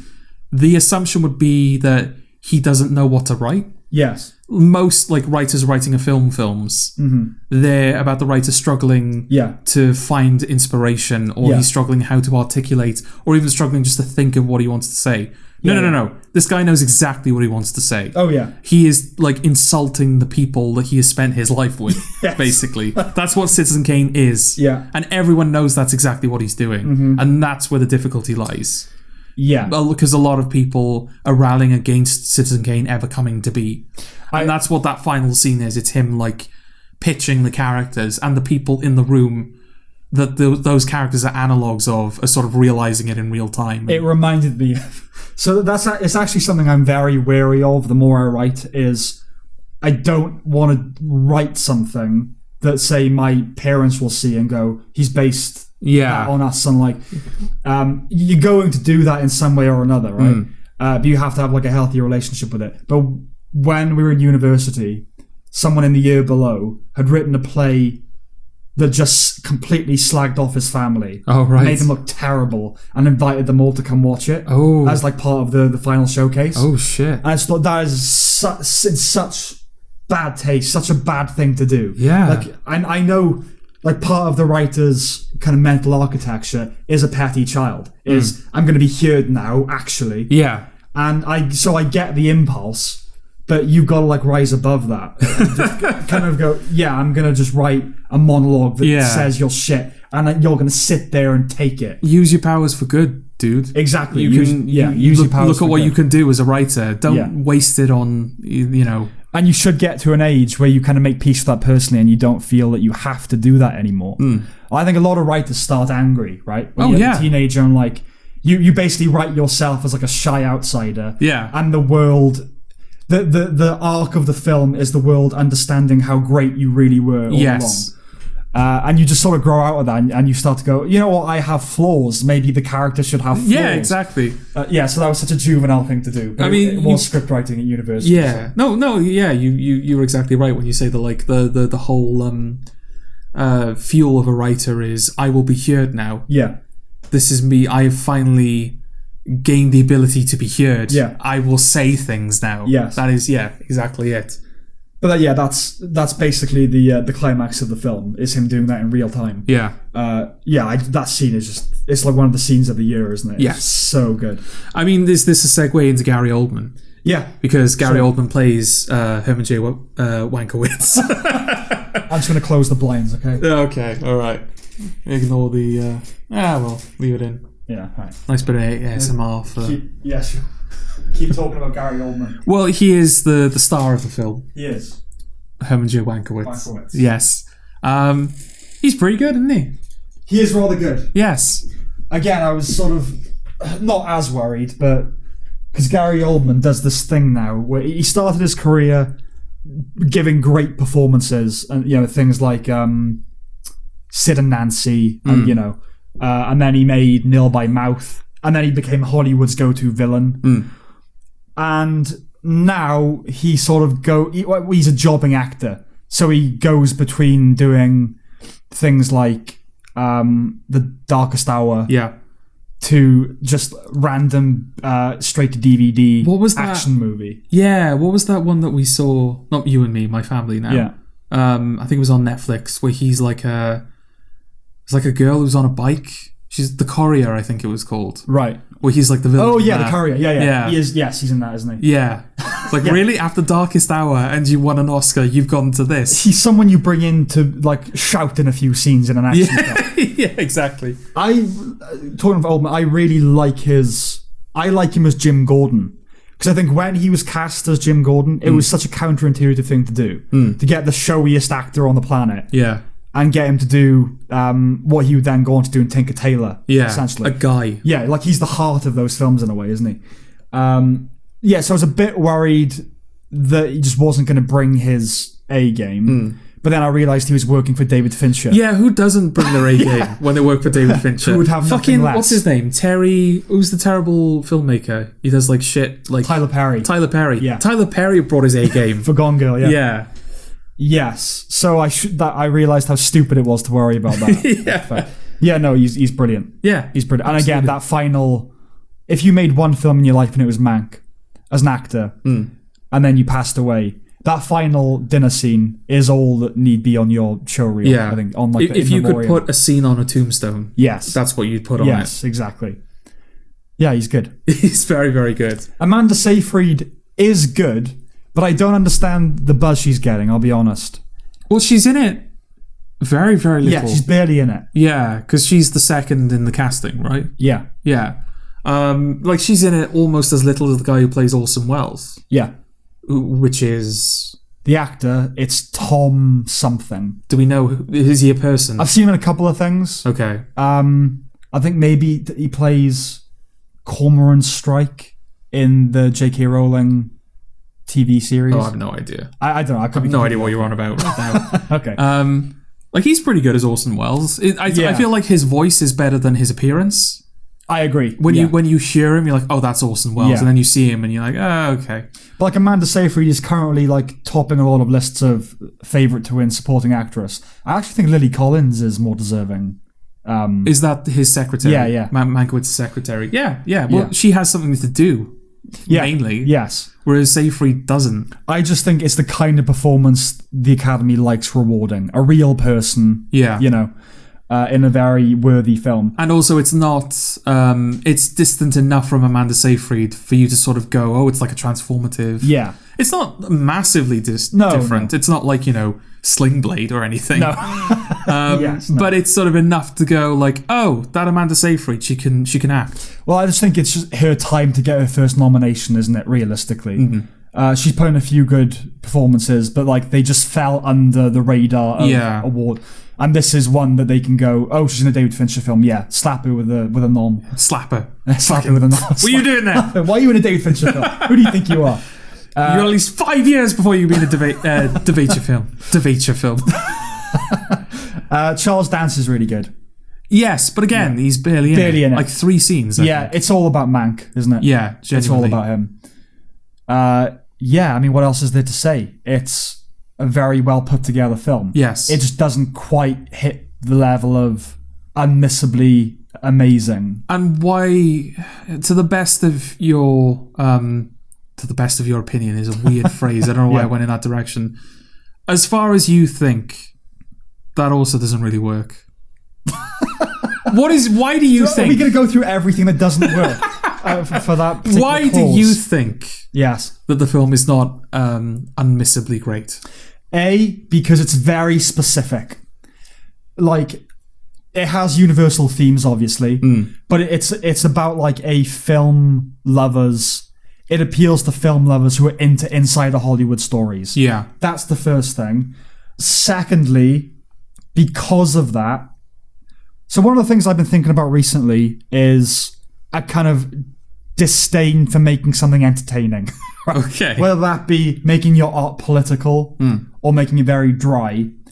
And even very auteuristic, Oscar-y indie films still need to entertain you when you're watching it. Okay. And I think Mank is very well made, very well written, very smart. It's not massively entertaining. No. I think that's the thing that stops it being... The Social Network is a film about people in rooms talking. About the birth of a company we don't like. You know, but it's entertaining. Yes. Mank isn't really. No. Okay, yeah. Would you agree with that? Yeah, that sounds like a solid assessment. Yeah. But I would recommend it. If you're into films even vaguely, watch Mank. Oh, yeah. And it's not as obtuse as, like, I'm thinking of ending things. Yeah. It's not like, oh, that's a film for film people. It's not impenetrable. Yeah. No. It's just, it's dense and it's, as you said, it's not, like, entertaining. But that is not to say that it's not worthy of consumption. No, it's got a hard shell-like surface, but it's not inaccessible. It's not impenetrable. Yeah. Like I'm thinking of ending things is. Yeah. All right, that's our review of Mank then, I guess. Okay. Yay. I've got a Sam's Lexicorner for you. Finally! You've been asking me to do one for a while. The triumphant return. Well, it's because I've been like... the file has just been sitting in my editing software, going completely unused for so many episodes now. Okay. Well, I've got one for you. Okay. Here's a Sam's Lexicorner. Samuel. Words. Phrases. Sam's Lexicorner. Well, this is based on an observation and a conversation. Okay. We have been watching Homeland, and we recently watched season 4. We did. And you asked me as we were watching it, what is it about the 4th season of season 4 of TV shows? Why are they good? What is this weird commonality? Which ones did we identify? Well, this is the thing. So I was thinking about that, thinking, is it just a freak thing? It's not. There's something happening with the season 4 thing. Okay. Because I've recently consumed or reconsumed a bunch of seasons 4 of things. Okay. And something's going on. Okay. It's obviously not universal, but here are just some examples. Okay. Some are, obviously this is all subjective, but I think some are like, most people would agree this is the best season, and some I would just say the best seasons. Okay. Breaking Bad. Yep. Dexter. Homeland. Lost. Yeah. Mr. Robot. Yes. The Shield. Yeah. I know we disagree on that, but The Wire. Yeah. Game of Thrones. Yeah. Mad Men. Okay. The Americans. I see. And Peep Show. Right. Yeah, so there's a lot going on there. Yeah, like shows that are considered amongst the greatest as well. Not just like any show. Yes. Game of Thrones, The Wire, The Shield, Breaking Bad, you know? The 4th seasons. Yeah. Obviously, before it's pointed out, Community is not in there because Community is the opposite end. Yes. But yes, there are, there's enough of a trend there. So I'm going to call that phenomenon the August Autumn. Oh, you had one there. What? Phenomenon. Phenomenon. Yeah, I suppose, you could go with phenomenon, but I don't like puns. Well, you got to get over that, Sam. I'll tell you why the August Autumn. Okay. Other than the alliteration of it, I like the imagery of an August Autumn. Okay. Because, technically, autumn is the 4th season. Can we start the year with winter? Right? Okay, all right. So it's technically the 4th season, so there's that. Yeah. But autumn I associate with kind of dignity for some reason. Okay. Even though it's fall, it's like something that's seasoned. You're in your autumnal years. Season? Yeah, exactly. Yeah.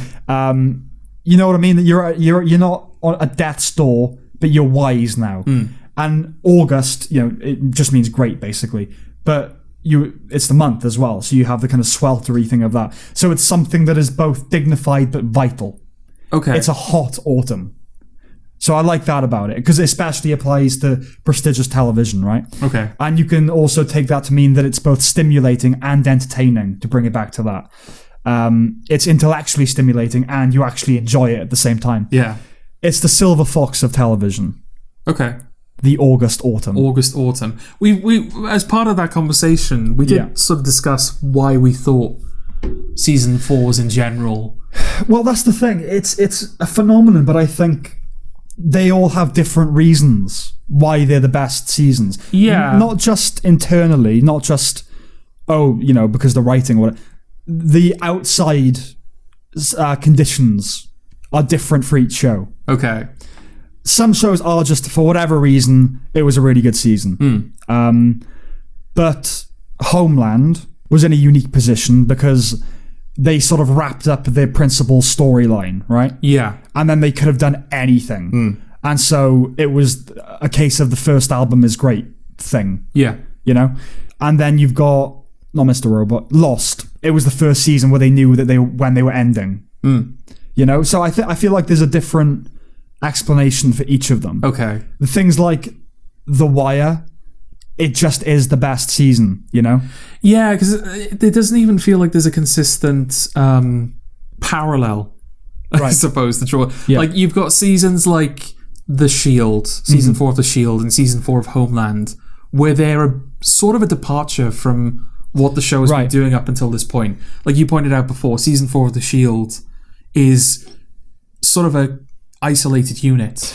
That's one of the things a lot of these have in common. Yeah, they are self-contained units. There are things that happen within those seasons that are referenced or carried forward through the rest of the show, but you could just watch season 4 of The Shield and be basically fine. Like, you wouldn't be lost. That story exists purely within that season. Similar thing with Homeland. I know you said that season 8 is sort of a sequel to it. Yeah.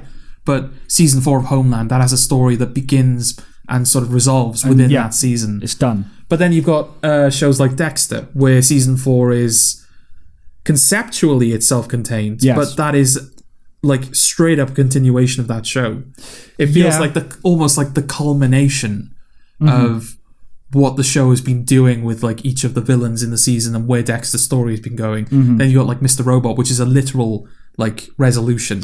Yes. Conclusion. So another thing they have in common, they kind of in different ways embody the beginning of the end. Sometimes the actual end, like with Mr. Robot. Yeah. But they're the step toward conclusion. And they usually find the characters at their lowest points. Okay. So Breaking Bad, it's him losing for an entire season. Yeah. Dexter, I mean, he loses at the very end. It's the biggest loss. Oh, yeah.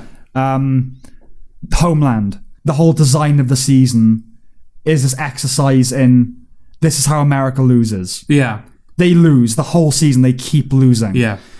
And sometimes that's just in and of itself a nice little parable or kind of commentary on how The Wire, for instance, how the system fails people. Or sometimes it's, in the case of Breaking Bad, things have to be this shit so the characters can surmount it. Yeah. So they do have things in common. But they do seem different enough that I couldn't pinpoint it and define it exactly. Okay. But there is something going on with the fourth season. So is our advice to prospective writers, write your fourth season first? Exactly. Write your fourth season first. Guarantee it'll be a good season. Yeah. Well, that's the thing, because I was really trying to think about it. The first season, again, it can be brilliant or not, but you're finding yourself. The second season is PEA, the Perceived Eminence Application. Yeah. What do we think people liked about it? Yeah. And in the case of Mr. Robot, I would say it's not a bad season at all, but I think the worst thing that Mr. Robot did is because of the Perceived Eminence Application. Yes. People like the big twist, so we'll do the big twist as well in season 2. Yeah. So you have that with the second season, and then hopefully you write yourself for the third season. Yeah. So realistically, the third season should be the best seasons of shows because they know what's good about them now and they know what's bad about them. Yes. But that's not the case. It's not the case, no. So, yeah. Well, it's sort of, I suppose by the time you get to the fourth season, you're sort of done with experimenting. You've got you've got the first season, then you've got the second season. You've been through this just now, but I think the general diagram people draw is you've got the first thing, then you expand for the second thing, and then you sort of refocus for the third thing. Yes. The second thing is where your experimentation takes place. You cut a lot of that for the third one, and then by the time you get to the fourth thing, right, this works, this doesn't. Yeah. You know what to keep, you know what to lose. You know the formula, let's fuck with it. Yeah. Even. Like, you say... Yeah, that as well. Yeah. Okay, we have a pre-established template, so we know where to fuck with things a bit. Yeah. So it feels like a subversion rather than we're doing it wrong. Yeah. Again, just to tie it back in with the August Autumn, it's wisdom. You're wise by your fourth season. Yeah. You're not just clever, you're wise now. Ideally. Yeah. So there you go. That's the August Autumn. Okay. Samuel. Words. Phrases. Sam's Lexicorner. You got anything else? I do have a question. Ask me. I was sort of thinking about it when I was in work the other day. If it's not in the way that she holds him, and it's not in the way that she says that she cares. Yes. It's not in the way that she's been treating his friends. Yeah. Nor in the way that she stays till the end. Yes.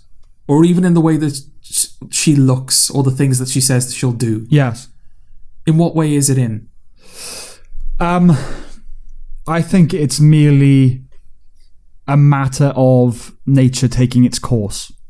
Because love isn't always on time. It's not. No.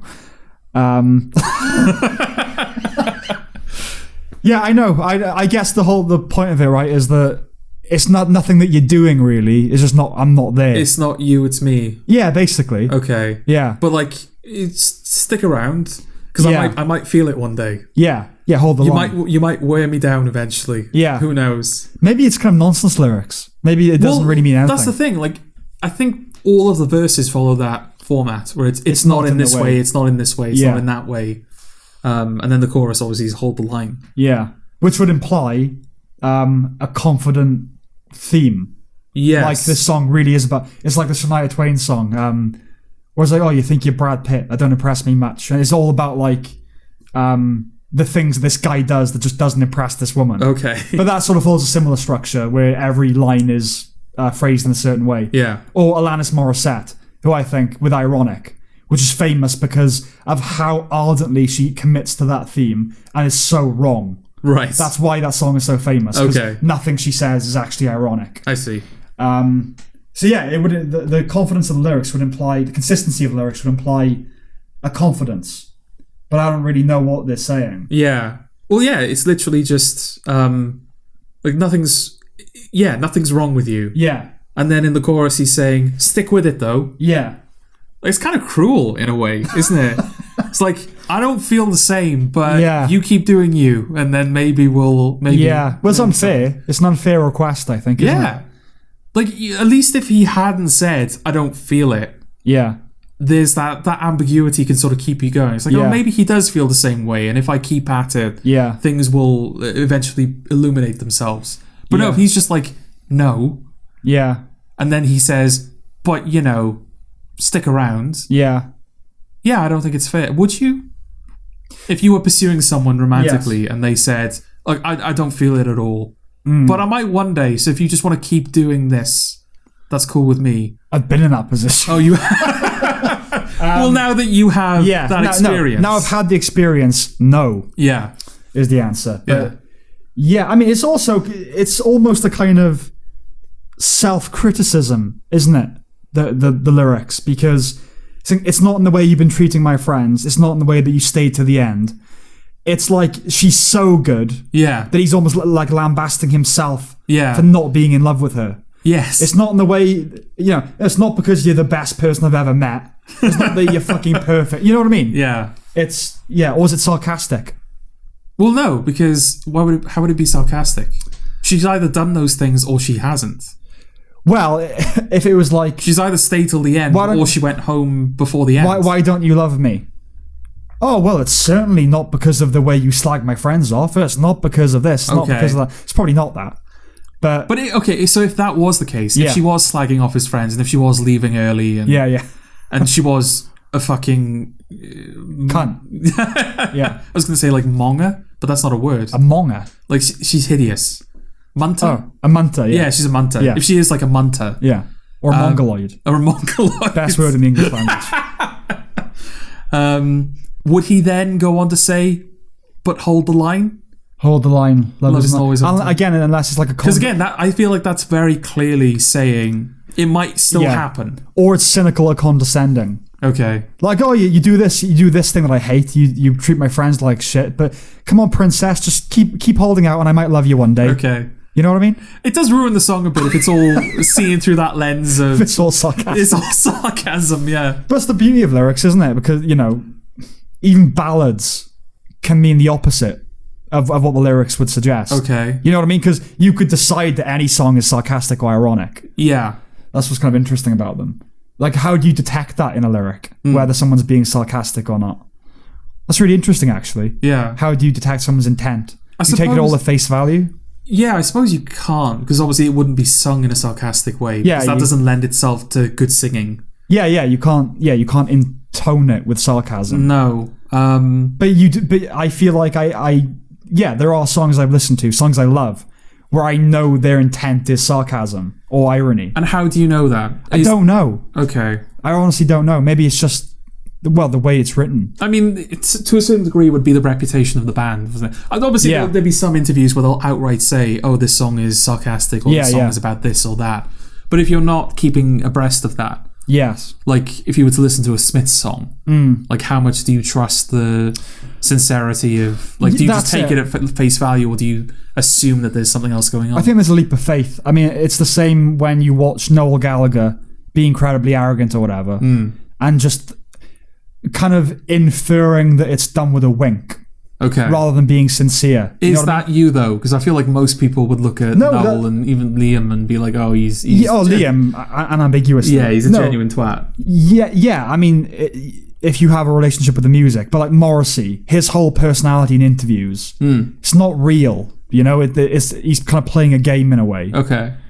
And I suppose it's that same faith is you just kind of transmute it to the lyrics. Do I think he's kind of being... Like, I think the Smiths are really funny. Now, the Smiths have a reputation for you've said that before. Yeah. And they obviously have a reputation for being one of the most melancholy, cut myself music bands out there. But yeah, I think a lot of it is intended to be kind of so over-dramatic and kind of melodramatic that it sort of speaks to how you feel when you're a teenage boy. Okay. Because the Smiths is for teenagers, really. Right. Okay. What's the one that you pointed out? It's so overwrought and overflorid that, and the fact he's on stage with flowers and stuff. Yeah. It's kind of a construct in a way. Yeah, I feel like there's an example you gave to me before. Is it Double Decker Bus? If a double-decker bus crashes into us, to die by your side, the pleasure, the privilege is mine. Yeah, that's like so over the top. But also, like, I think you said, like, before, the specificity of it. Like, double-decker bus. Yeah, a 10-ton truck crashes into us. Yeah. Yeah, that's what makes it funny. Exactly, that. As for Toto... Yeah. Do we believe they would be sarcastic? They're kind of stadium-pleasing... Yeah. Middle of the road. I really like Toto, but they're a middle of the road band. They're not doing anything amazing. There's those two songs, really. Three. Oh, three. What's the third one? Rosanna is the third. Oh, yeah. Yeah, there's those three that everyone listens to. And then, I guess they have other songs as well. Yeah. But yeah, that's a fair point about, like, how do you detect sarcasm in a song? Because musicals are different. But songs, they're sort of sung without emotion. Yeah. Right? There aren't many... You get, like, some songs where... passion and stuff, but yeah. Yeah. And was it Daddy by Korn? Yeah, but, like, that's because, like, it's literally screaming. Yeah, exactly. But for the most part, songs are just sung very matter-of-factly. Yeah. They'll imbue it with, like, certain techniques. Like, you have a lot of... Like, Mariah Carey and Beyonce, they'll do, like, high trills and all that stuff to make it sound impressive. Yeah. But it's not... It has no connection to the lyrics. It's not conveying anything. It's not informing you of anything that the song is saying, or the tone or the theme of the song. It's just, oh, look at me. Look how impressive this is. Yeah. Obviously, I've written lyrics to songs. I feel like I've consciously done that. I feel like I've written lyrics that were meant to be not quite taken literally. Okay. They were meant to be perceived as ironic or over the top. Like, can I be your minion, be your hound? Stuff like that. I'm not really saying... You know what I mean? So it is interesting. But I that's what I like in a musician, I think. I like the ambiguity of... I don't know whether this is ironic or not. Okay. I don't know whether their persona is ironic or not. I see. They're the two big ones, like Morrissey and Noel Gallagher, where I think it's done with a wink. Okay. I can't quite take it fully seriously. Okay. Okay. Does that answer your question? Sure.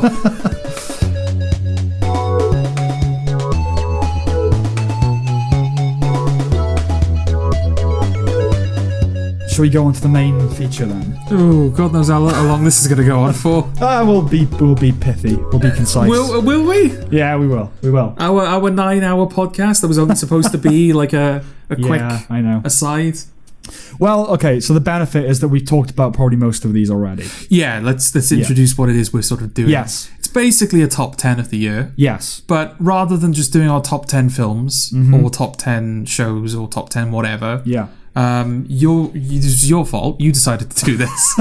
Your suggestion was we just roll them up into a single list. Yes. So our top 10 anything, basically. Basically, yeah. Yeah, top 10, like films, TVs, games, whatever. Let's just put it all in the same list. Things we consumed. Yes. Yes. For that weren't food. Convenience? For difference. For variety, really. Okay. I just didn't want to... Obviously, this is the film and television podcast. Yeah. And I like that, obviously. That's my life, basically. But yeah, just throw in a bit of... Instead of just doing... Oh, it's this film and this film. Let's spice it up a little bit. Okay. I suppose that has the added benefit of, like, you and I are still operating on different release schedules. Yeah. So, I mean, my top 10 of the year won't be completed until the Oscars. Yes. Because that's what I use as my cutoff. Yeah. Because there's a bunch of films that have been released in America that we're not going to see for a while. Yeah. So, then again, with this year, I think a lot of it's online anyway, isn't it? This year, mostly, yeah. Yeah. Yeah, so the caveat is that first, that we have slightly different schedules. Yes. I go by the UK release date for films. Yeah. It only matters with one anyway, and you know what it is. Yes. But yeah, so we've included the films, television show. Well, this is what was allowed. Okay. Films, TV shows, video games, books, right, albums, podcast episodes. That's it, right? We're keeping it nice and broad there. Yeah. I mean, most of them don't apply to us. No. I don't play video games. You do. Neither of us listen to new music. No. And I haven't read a really good book from this year. Okay. I've read good books, but the one I'm reading at the moment, which I would have loved to have included, is from last year. Right. I've noticed that when making this list, I've noticed just how much I've consumed this year that wasn't from this year. Oh, yeah. It's like, I can include... Oh, it's not eligible. Yeah, because we keep lists of all the films we watched and stuff like that, and I look at it, and it's such a mammoth thing. Yeah. I think that's maybe accounts for like a quarter of the stuff I've consumed. I have my own sort of mini caveat as well when it comes to games, because I do play games, but I think I've said before on a previous episode, my sort of policy, quote unquote, I don't buy games new. Yeah. I mean, games are expensive anyway, so a price drop could never hurt, but I always like to... I've been burned enough times that I like to... You let it marinate. I like to see how the game holds up over time. Like, get past the initial reaction, let's see if it actually sticks around. Well, growing up, I have exactly the same relationship with television now. Right. Which is, I will not buy a season of television. Even if it's a fantastic season of television, I won't buy it until the show is over. Right. Because I've been burned too many times. Yeah, because House of Cards happened, and Orange is the New Black happened, and, you know. Yeah. No, wait till... Unless it's like a self-contained season. I've also become adept at mentally cutting off... So House of Cards, I used to own the first 4 seasons, I think. The first 2 are brilliant. and then it gets not very good, but I was buying the show. So. Yeah. And then by the end, it was terrible. Right. So I kind of got out at a good time. Yeah. So I got rid of the DVDs, but something compelled me to go back to it, and I've re-bought the first 2 seasons. Right. Okay. In my head, it ends after season 2. I see. As far as I'm concerned now. And also, I've learned that, well, we both learned that you can't look forward to anything. Yeah. Because it's going to be bad. Yes, exactly. So... But the problem with the games as well, though, is that there are games that have kind of stuck around, but I haven't played them, so it feels dishonest to include them. Okay. It's like Crash 4, for example. I'm probably going to really enjoy Crash 4, but I haven't played it yet. Yeah, I played it yet. And I'm probably not going to be playing it until the year is over anyway, so games like that, games like Crash 4, Bullets Per Minute, Hades, No Straight Roads, all games that I really like the look of and I think that I would really enjoy. And I've consumed, I've listened to the music, I've watched them online, I've seen playthroughs, but because I haven't physically played them, it feels wrong to include them. Yeah, that's fair enough. Yeah. The other caveat is that there are also films and TV shows from this year that I want to watch. Yeah, that we haven't seen yet. So this is basically, for now, top 10 of the year. So now that we've completely devalued this list. Well, this thing, it's not inaccurate or dishonest because it is things that we've seen. Yeah. Top 10 things that we've consumed. And it is if we haven't consumed it, it obviously can't be considered. Yes, yeah. So, and it is things we like as well. Yeah. Oh, yeah, I would be happy if this was the list. Oh, right, okay. So, do you want to do your number 10? Oh, I'm doing my number 10, am I? Yeah. Oh, God. were we supposed to be ranking these properly? Sort of. Oh, okay. Well, your number 1 should be your number 1. Other than that, yeah. Let's leave it loose. Okay. Well, my number 10 is The Social Dilemma. Okay. Which you sort of alluded to briefly earlier on. I think this is something that we were going to talk about on a podcast. I think we did talk about it, and then I think that episode got lost or something. Yeah, that was one of the episodes where we tried to improve our podcasting techniques. Yes. And failed. Technology went, no. And then Eddie watched it after the fact and said, don't talk about it, because I've seen it now, so we'll talk about it. Yeah. And I just never got around to it. Yeah, never got to fruition. And then I saw it independently as well, because both of you were saying how good it was, so I watched it. You liked it then? I did like it. Yes. Yes. It's certainly a wake-up call, isn't it? Yeah. It's one of those... my thing with documentaries, I bring this up every time, but my question is always, is it a good documentary or is it good because of its subject matter? Yeah. This is a good documentary. Yes. Just in and of itself. They bring in a lot of people who do pieces to camera, and they sort of whether it be to inform you about the way that social media operates, or whether it's just testimonials as to what they think the problems are. All of those felt relevant and well placed. They didn't feel like they were trying to fill time. Yep. It felt like everyone had a good perspective, a perspective worth including. Yep. They do what a lot of documentaries seem to be doing as well now, where they kind of include 1 or 2 animated sequences. Yeah. I feel like that's becoming a weird trend in documentaries to sort of when they're talking about a certain process, a sort of, whether it's just an abstract idea that's being put to animation, or I can't quite remember what the animation is depicting.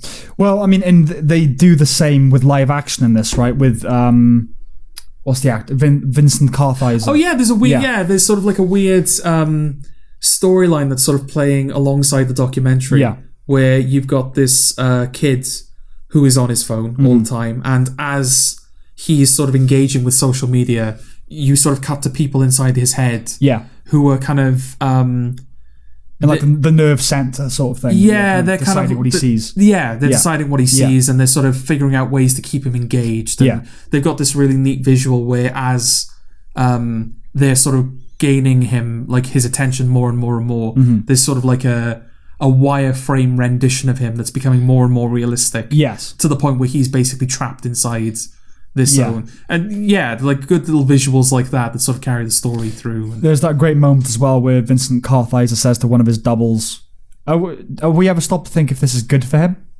Yeah. And then just silence falls. Yeah.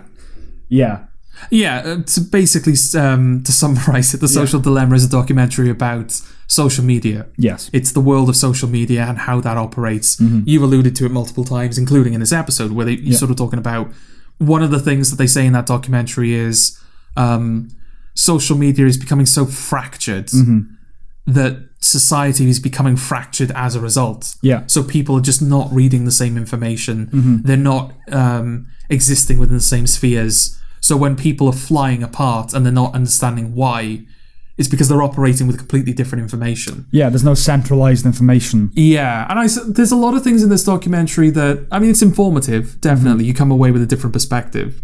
But I think there's a lot of stuff in this documentary that, whereas it might not be, like, in retrospect, it might seem obvious, there's something about seeing it being, like, explained to you. Yes. Or seeing it being stated as, this is a thing that's happening. Yeah. That does make you go, oh, shit. Yeah. It is a bit like, oh, God, that's kind of scary. Yeah, not only is it a byproduct of social media, but kind of hostile ignorance the companies have a vested interest in sustaining. Yes. That's the worst. Yeah, I mean, it's one of the few films that you can sincerely say life-changing about. Yeah. Because when people say that, it usually just means, like the Nolan thing, you just liked it then, did you? Yeah, you liked it a lot. This genuinely has the capacity to change your life if you watch it. Yeah, it just sort of, you will pay attention. It's like when someone points out like a tick, like a tick that you do. It's like, oh, you keep moving your hands a lot when you talk, or you become hyper aware of it. Yes. Like after watching this, you become hyper aware of how you use social media and how kind of, I guess, dependent you are on it. Well, a couple of things. I wasn't on my list, but this is your list. That and something on my list, like the reason that it's there, and it would be the same with a social dilemma, is that it made me less angry. It actually served to make me less angry. Okay. With the social dilemma, I walked away, with a kind of bleak view of things, but also when I'm having conversations with people who don't know basic information, I'm not going to get angry about it anymore. Yeah. It's like, oh, you are just, me and you are just in different places. Yeah, you're just in a different, exactly. You were taught something different. Yeah. So it genuinely helped with that. Yeah. We recommend the social dilemma. Yeah, definitely. Yeah. Okay. My number 10 is Sincerely Louis C.K. Ah, right. Okay. Is that on yours? It is. Okay, well, should we We'll wait for it, shall we? Okay. What's your number 9? My number 9 is Mank. Oh, okay. All right. Well, we don't need to talk about that, do we? No, we've already talked about it. I mean, this year for film, I don't have my exact films of the year list in front of me. I feel like there's been a lot of middle of the road stuff this year. Yep. There aren't many films this year that I love. Yeah. This is not me saying, oh, I don't like Mank, but I had to put something on here. Yeah. This is me saying that in a better year, I think Mank would be a lot lower down my list. I concur. There are only 2 films I loved this year. Yeah, this is definitely a film that you respect more than you love. Yep. For reasons you've already explained. Like, it's not entertaining. Yeah. But it's very well done. It's just not entertaining. Yeah. And it might just be that, I'm fresh on the heels of seeing Mank. But no, I think it's definitely worthy of being in a top 10. Yeah, well, one of the good things about it is, again, growing wisdom as we age. But as I've said before, if I like something instantly, it really has the capacity to burn out. Yeah. And Mank, the more I think about it, the more I like it after the fact. Okay. That's a brilliant sign that it's going to hold up really well. Yeah. I agree. Okay. It's maybe we'll revisit it at some point if I watch it again. Okay. Okay. My number 9 is an episode of a TV show. Oh, yeah, I didn't know you could do that. This is the exception, and you'll know why. Okay. Talking Heads, the Alan Bennett okay, all right. scripted monologues. I see. So, yeah, they were made for TV in the 90s, and I love Alan Bennett's writing. And I really love Talking Heads. Playing Sandwiches is my favourite one. Okay. But they remade it this year in lockdown conditions as like a little treat for the audience. Most of them are not as good as the original monologues. Okay. Partly probably because for time's sake. There are a lot of little tiny mistakes or kind of bungling lines or nothing overt. But you can tell there probably weren't many takes. Okay. They rehearsed, and then just filmed it. Yeah. Right? But there were 2 new episodes, newly scripted episodes for this run. And the one that is my number 9 is called An Ordinary Woman. Okay. And it's Sarah Lancashire playing a woman who falls in love with her own son. Oh, okay. It's weird. Oh, it was a hell of a treat. Oh, yeah. It's a hell of a treat for the audience. It's Alan Bennett's writing, isn't it? Yeah. Her performance is the best. It's pitch perfect. There are no flubs. And it's just unpredictable. And the whole reissue was unpredictable. But I didn't expect it to be that good. Okay. And about such a weird, unique, social, domestic situation. If you watch nothing else from that, watch An Ordinary Woman by Alan Bennett. Okay, what's your number 8? My number 8 is Sincerely Louis C.K. Okay, let's talk about it. We can talk about it now. We have talked about it in a previous yes, I think it was episode 21. Okay. We talked about it, so a little while back. Shall we maybe put that in the blurb? What? We'll redirect them to the episode where we talked about it. Yeah? Yeah, if that works. I'm not promising that. Okay. So you can cut that if we don't do it. Okay. But yes. Yeah. Sincerely Louis C.K. was Louis C.K.'s first stand-up special after his whole kerfuffle, Me Too. Yeah. After all of that happened. After all of that. Yeah. I don't really watch that much stand-up. I don't know if you watch that much stand-up. I do. You do watch that much stand-up. Okay. So, yeah, my point was going to be I don't watch that much stand-up, so I don't even know if this is the best stand-up special of the year. Mm-hmm. I think it had a lot more to do than most stand-up specials do. Yeah. It's not just a case of, all right, you have to sort of teach us... I think most stand-up specials, they have to sort of teach you what comedy to expect, so you know when you're supposed to be laughing, and they have to show you that they're going to be funny. They have to put you in a state of...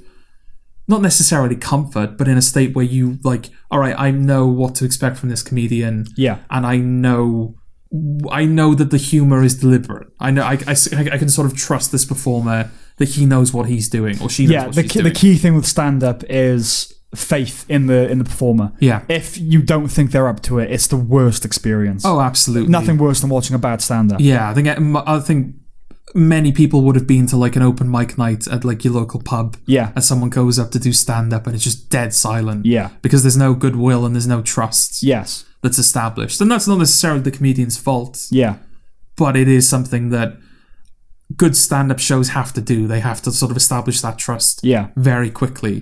Do you know, weirdly, it's kind of... not only is there no goodwill... there's bad will towards stand-ups. There's something about... Yeah, I felt that. Yeah, there's... someone goes up and does an acoustic set that sounds terrible, and everybody claps and nobody says anything. There's a respect for it. But stand-ups, there's something about what you personally find funny that really lights a spark in people. When you... it's like music. If you find something funny that I don't... Yeah. That makes me angry. Not me personally, but... that it seems to make people you think that's funny. You did seem pretty angry after I showed you Smiling Friends. Can't remember what that is. Oh, well, there you go. What is that? It's the it's that 10-minute cartoon pilot where Mike Stoklasser did a voice in it. Yeah, that was terrible. You weren't a fan of that. No. But yeah, a bit of that. If people love Mrs. Brown's Boys and Michael McIntyre, you do go, what is it? So there's something about comedy, I think, that has a unique place for people in terms of their rage. Yeah.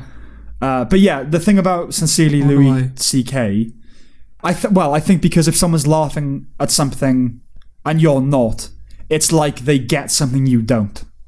Maybe. It's like they're smarter than you are almost. I mean, you've got certain humour which is politically motivated, so it's quite obvious where the tensions would come from. Yes, there's that. I think it's both. It's an inverted thing, isn't it? So I think if you like, the thick of it and quote-unquote good comedy, and someone's laughing at Mrs. Brown's Boys, it's not kind of insecurity that's motivating that. It's snobbishness. Yeah. That's not funny. How can you enjoy that? Whereas I think if it's the other way around, my mother thinks the things I find funny totally inexplicable. Right. Like Stuart Lee, the thick of it, everything like that. She will just look at stony face and go, I actually don't know. I'm angry at the fact you find this funny. Right, okay. So I think that comes from a... Like you're playing a joke on her. Yeah, exactly. Yeah. That's it. Like, what don't I get? What aren't I in on? Yeah. So yeah, it's really interesting. But I think the thing that propels Sincerely Louis C.K. to the top 10 position is its context, isn't it? Yeah, definitely. That's the thing about it. It's probably...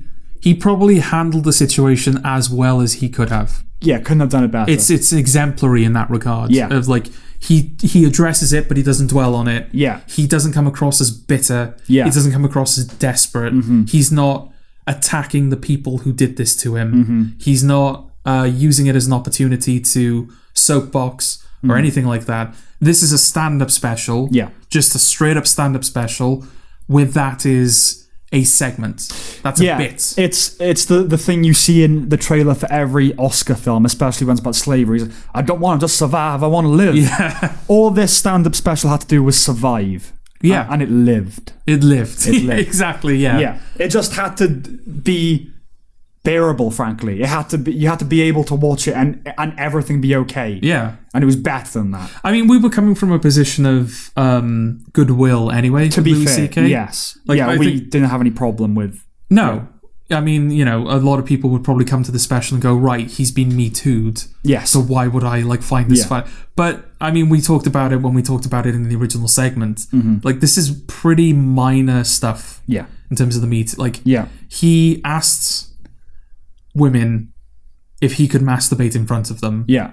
And they gave their consent and he did it. Yeah.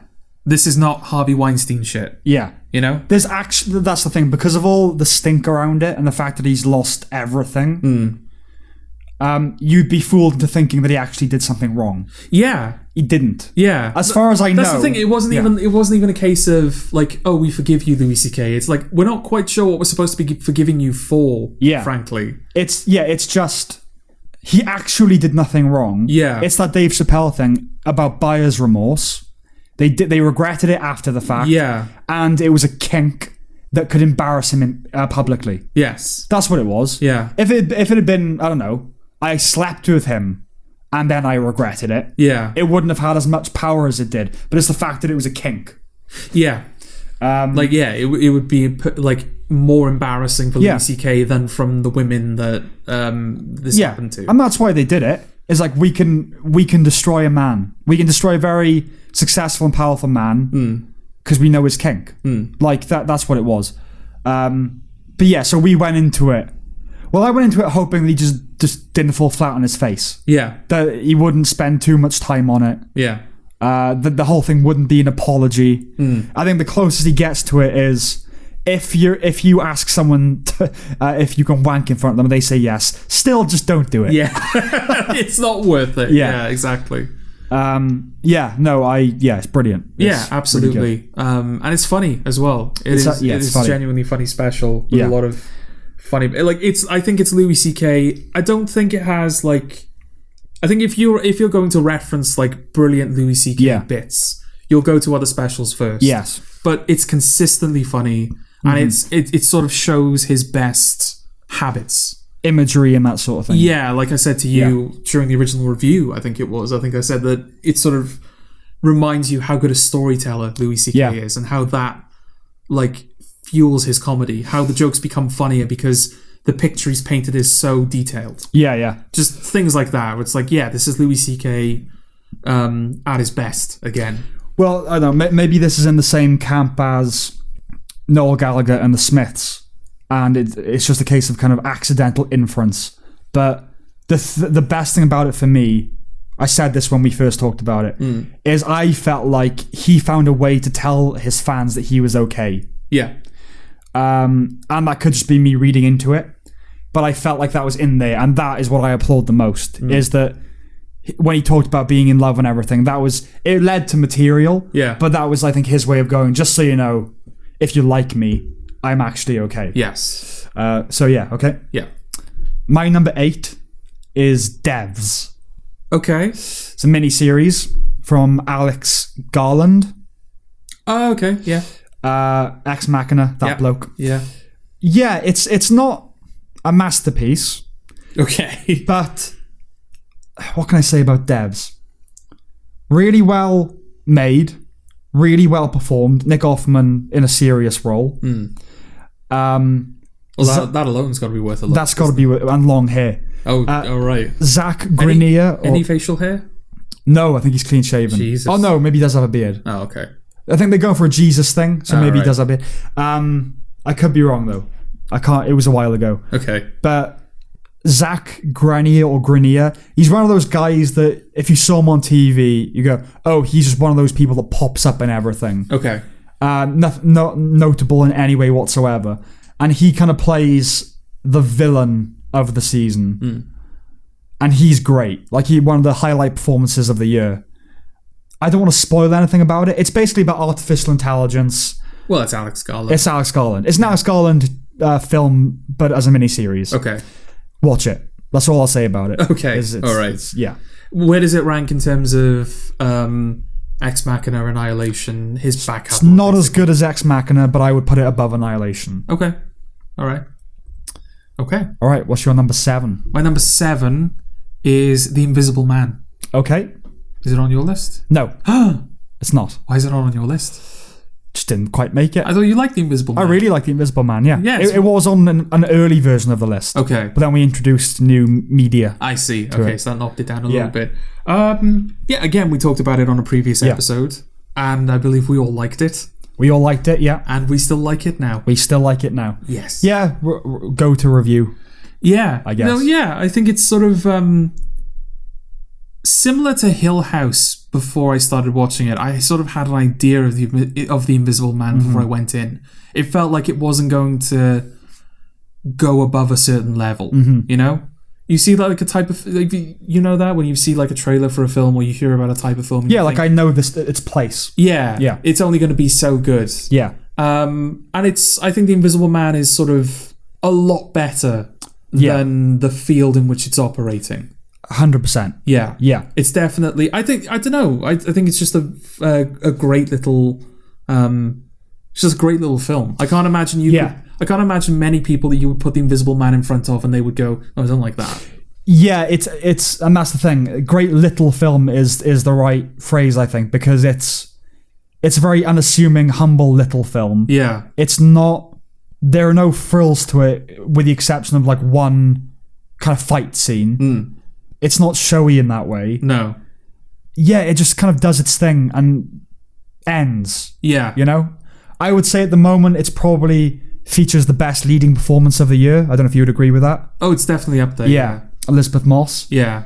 Yeah, she's perfectly cast in it. Yeah, it's great. And it's one of those brilliant kind of horror sci-fi films, because obviously all sci-fi and horror are about ideas, right? Or feelings. It just does it right. Gaslighting, right? Which is basically the thing. Yeah. It just does it right. It's not too on the nose, and it's not vaguely in there. You know what it's about. Oh, it's about gaslighting. Yeah, it's the right amount. Yeah. It's just the right amount. It's Lee Whannell, right? Yeah. Yeah, he's done previous films like Upgrade, where you can tell that he's trying to... He doesn't just want to do the film and that's that. He's trying to like... Oh, how can I make this film in a unique way? Yes. So obviously in Upgrade, there was that gimmick where the camera would sort of like rotate in tandem with the character. Yes. So the character was always kind of vertical in the frame. It was the environment that would be moving around them. And I feel like he's done that in previous things as well, where he's sort of like using the camera and sort of like various film techniques to sort of create a unique visual language. I feel like this is the first time where he's done that and it feels completely appropriate. Yes. Like it sort of weaves perfectly into the film. Yeah. Like there are so many shots where there's like empty space in the frame. Yeah. And and it creates this sense that there's another presence there even if there isn't. It's old school visual filmmaking. Yeah. It's proper, like you could study it in a class sort of thing, it's sort of a brilliant like little technique that's easy to pick up on. Yeah. But like it's not easy to execute. Yeah, the whole thing, it just creates the sense that he could always be around. Yeah. You know, and that's quite a feat. Yes. Is Lee Winnell the guy that's in Saw? I'm not sure if he's in it. Okay. I really don't know though. I don't even know if I've seen all of Saw. Okay, the first one, just the first one. Yeah. In the room, in the bathroom. I really don't know. Okay, because I think the guy that wrote Saw is in it. Is he? Yeah. I think Lee Winnell is that guy. Oh, okay. I could be wrong though. Okay. Yes, Invisible Man is great. Yes. Okay, my number 7 is season 4 of Brockmire. Okay. The final season of Brockmire. Brockmire is quite an obscure little comedy series starring Hank Azaria as a baseball commentator whose kind of career ends in disgrace. Yeah. And then has to kind of find his way to the top again. And by the final season, he completely is rediscovered celebrity. When was Hank Azaria? When was Apu retired from The Simpsons? This year, wasn't it? Oh, it was this year, was it? This year or last year. Oh, okay. I was going to say this is probably me reading too much into it, but is there supposed to be a bit of a parallel between, like, because obviously Hank Azaria voiced Apu. That's sort of why the character was retired. But is there supposed to be a little bit of a meta thing going on? In what way? Like, I've been disgraced, as it were, because of my depiction of, like, an Indian character. Oh, yeah. No, Brockmire started a few years before all that. Okay, all right. So, never mind then. Never mind. Yeah, this is just the final season I'm talking about. It sort of does what Parks and Rec did in its final season, which is it took the future and ran with it. Okay. Like, so rather than just setting it in the future, there are futuristic elements to it. You know, like the phones are different, and okay. I really like that about it. And the final season is about him discovering that he has a daughter, a grown-up daughter, and reconnecting with her. And the best thing about Brockmire is the performance is brilliant, right? The lead performance. And it's funny, which a lot of comedies aren't now, but it's actually funny. But the final season, it unexpectedly warms your heart. Okay. Like, I did not expect that from Brockmire, because he's an alcoholic, and they deal with that seriously as the show goes on. He ends up in rehab and everything, and he thinks he's going to die, and he's dying. And the very end of the show, he's kind of rebuilt the bridges that he destroyed with the people he loves, and he's back with the woman he loves, and his daughter is there, and the black kid who's like his assistant is there as well. And they're like, oh, we've got time. It's a flippant thing. And the camera just kind of zooms in on him as he starts tearing up and saying, yeah, we got time. And it ends. Okay. And it's a really lovely ending. And it partly is on my... Well, A, I think it's the best comedy season of the year. And B, I don't think anybody's seen it. Okay. I don't know anybody that's seen Brockmire. Okay. So I would recommend you seek it out. All right, yeah. Okay, what's your number 6? My number 6, is it number 6? I haven't labelled these, so I don't know if I'm in the right place. Yeah, I think I am. My number 6 is the Beastie Boys story. Okay. Not mine. Oh, right, okay. Suspicious. All of these films that you say you like and they're not. They're both have been in my top 10. Okay. So, yeah. Again, discussed on the podcast. Go look at it. Go listen to it. It's a very, very unique experience, because it is the story of the Beastie Boys, as told by the Beastie Boys. And if you were just given the premise, something that you would mentally put into the camp of the arcane definition of televisual, it's a PowerPoint presentation. Yeah, basically, they sort of did live events. Yeah, where they were in front of a crowd and they were like, hello crowd, this is the story of the Beastie Boys. So it's directed by Spike Jonze, who has a history with like music videos, right? Yep. He does a lot of Fatboy Slim, the Fatboy Slim video. He did don't tell me. Not that. That's me thinking. I know the name of the song. It's like an incredibly famous music video. It's a 7-second loop. And they keep zooming in on different elements. It's an R.E.M. song. Oh, Imitation of Life. Imitation of Life. Yeah. He did Imitation of Life. Did he do that? I think it was him. Oh, I didn't know that. Okay. Apologies, Spike Jonze, if you and to the person who did Imitation of Life. I'm going to quickly check that. I just didn't know if he did. He might well have done. Well, he's done. He's known in the field of music videos. Him and Fincher are known for also directing great music videos. Yeah, so it's them talking about their career, and there's a lot of things that could go wrong there. Like, for one thing, it could be seen as incredibly self-indulgent. For another thing, just the fact that there's no real... that it is just kind of a PowerPoint and archive footage. Okay, so why is this a film? Yeah. What makes this interesting to watch? And like, all of the areas where it could fall down, it doesn't. Yes. And I think it helps that the Beastie Boys themselves are just very affable.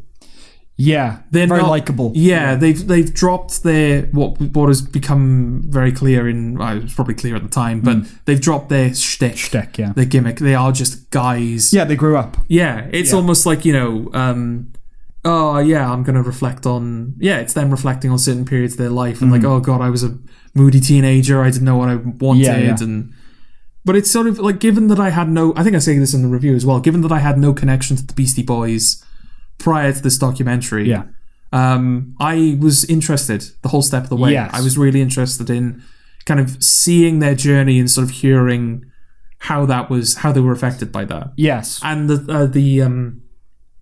because there are 3 Beastie Boys and there are only 2 in this documentary because one of them passed away a couple of years ago, to sort of hear about him. And I know there's going to be this certain level of deference from them because he's their fallen comrade. Yeah. But hearing just how important he was to the band and how the band seemed to like go in a certain direction reflective of what he wanted and what he was capable of. The quiet hero is the impression I got of him. Yes. He was the guy that was really behind... He's the Jordan Fish, if you will, of the Beastie Boys. Yeah. The guy that's really behind it, you know? Yes. But it kind of stays off to the side and does his thing.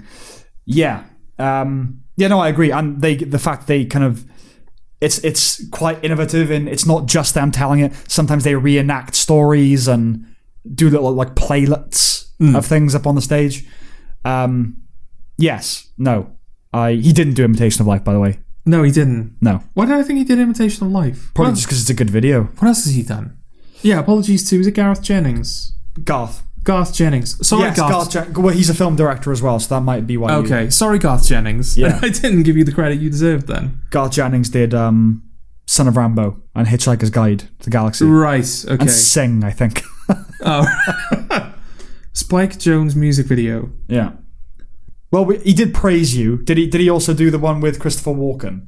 Probably, right? Yeah. I feel like if you get him to do one, you're going to bring him in to do more. Yes. Like, given how good he is. You can cut this out. Sabotage. He did Sabotage. Yes, of course he did. Well, that makes sense. That's why he directed yes. the film. Yeah. Weapon of Choice, Sabotage, Wonder Boy. He did Wonder Boy, did he? He did Wonder Boy, yeah. Okay. There's more, like, people will know. I imagine Islands of the Sun. Buddy Holly by Weezer. That's a famous video. He did that, yeah. My point stands that he's known in the world of music videos. He is indeed. And we found a connection now between the Beastie Boys. Yes. But again, very sorry to Garth Jennings. Yeah. for not giving you the credit. Yeah. Anyway, that is the Beastie Boys story. That is my number 6. Okay. My number 6, which I assume I'm going to have to wait, is The Vast of Night. You will have to wait. Okay. Yes. Then we'll wait. What's your number 5? My number 5... I love this. It's like the top 10 films of the of the decade. I just have to wait. Yeah, exactly. But it's always you having to wait. I know. Like the stuff that I... Like, my favourite stuff of the year is always like your 10. Yeah. Or your 9. Yeah.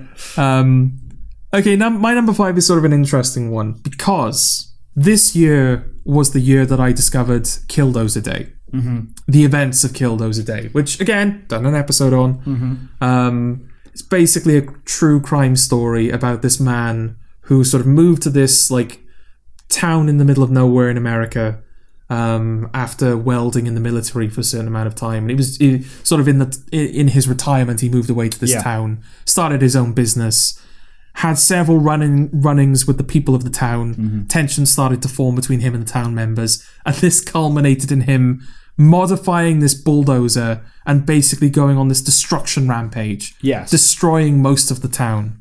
It's one of my favourite true crime stories. Yes. I feel confident in saying that, even though I've only heard about it this year. Mm-hmm. It's just such a great story. I think we talked about, in the episode we talked about it, we sort of talked of its cinematic potential. Oh, yeah. And it's kind of bizarre how no one's done a film about it yet. Yeah. Because it's so rife, like it is just sort of God's lonely man.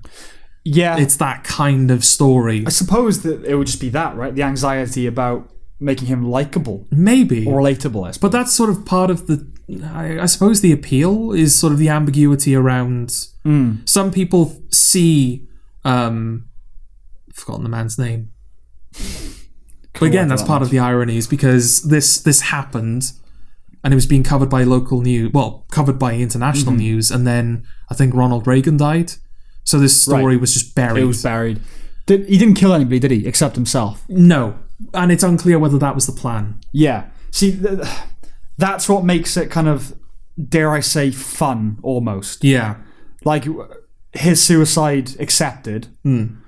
If more people got hurt, it would feel weird to say... We really like this kind of, Yes, sort of, yeah. But yeah, no, there is something.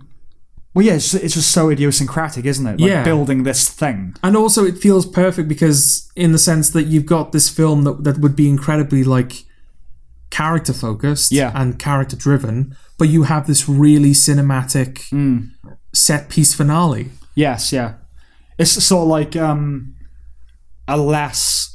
real life and less. Devastating. We need to talk about Kevin. It's all building to this big thing. Yeah. And you kind of you chart his mental breakdown. Yes. It's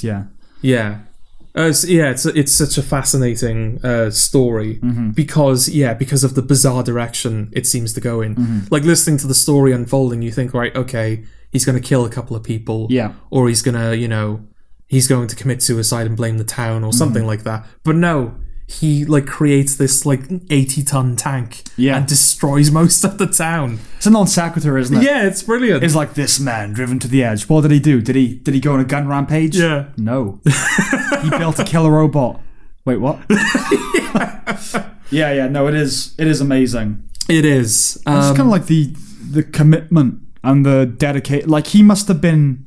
There's being angry and doing something, a crime of passion. Yeah. And then there's such deep-rooted anger that it fuels the labour that it would have taken. That's part of it as well. Like, there's something about a school shooter where it feels like, obviously, planning goes into it, but it feels almost spontaneous in a way. Yeah, little thought is required. Yeah, it's like, you could, like, when you're imagining that unfolding, you could just imagine someone pulling out a gun and just starting to shoot people. Yeah. Like, in that moment, they snapped. Yes. And before they could even think about it, the rampage had begun. Yeah. The amount of like preparation that this took. That's what it is. It's, like I think a comedian pointed out, it might have been Lee Evans actually, who when you're angry and you're on the phone, you could always satisfyingly whack it back onto the wall or back onto the but on a mobile phone, there's nowhere to there's nothing to do. Yeah. This is the equivalent of a school shooter is somebody who just slams the phone down. Yeah. This guy stayed in a state where he flew out to the provider headquarters, demanded that they get rid of the contract, and then disassembled the phone, all while it's going That's what this guy is. Yeah. So it felt. I can't nominate Kill Those a Day itself because it happened in 2004. And there was a documentary film that came out this year called Tread, which is the review that we did in the previous episode. But I gave it a negative review, a review that I stand by. So it felt wrong to sort of include that for the sake of the story being included. So I've put down episode 9 of the Alternative Interest podcast because that's the episode that they did on Kill Those a Day. Yes. And it's also the episode, that's how I found out about Kill Those a Day. So it felt appropriate. But you said as well it was better than the documentary. Yeah, exactly. And it's also a nice, in a way, a little two-hander because it includes that podcast as well, which I discovered this year. Well, that's the most obscure thing on any of our lists, I think. In terms of, that is truly just a little niche podcast that not many people are listening to. So if you think so far, listening to my list so far, I was like, oh, he's barely watched anything. Ha! You got that. Fuck you. Okay. My number 5. Number 5? Is that what we're doing now? Yeah. Yeah. Okay, my number 5 is a podcast episode. Oh. It's an episode of... That wasn't deliberate, by the way. No, it wasn't. Putting our podcast episode it wasn't at 5. all. An episode of The Portal, which is Eric Weinstein's podcast. Okay. It's him talking to Douglas Murray. The episode is called Heroism 2020, Defense of our Own Civilization. Do you want to unpack that for a sec? Well, here's the thing. It's a 4-hour episode. It's the longest he's done, I think. Okay. And that's obviously very intimidating and daunting. And I say this knowing that that's how I spend my spare time, as I listen to 4-hour, 5-hour debates, and so I know it's not for everybody. Yeah. And there's nothing I can pinpoint and say it was this particular thought that elevated to this position. It was just a really rich, beautifully expressed conversation.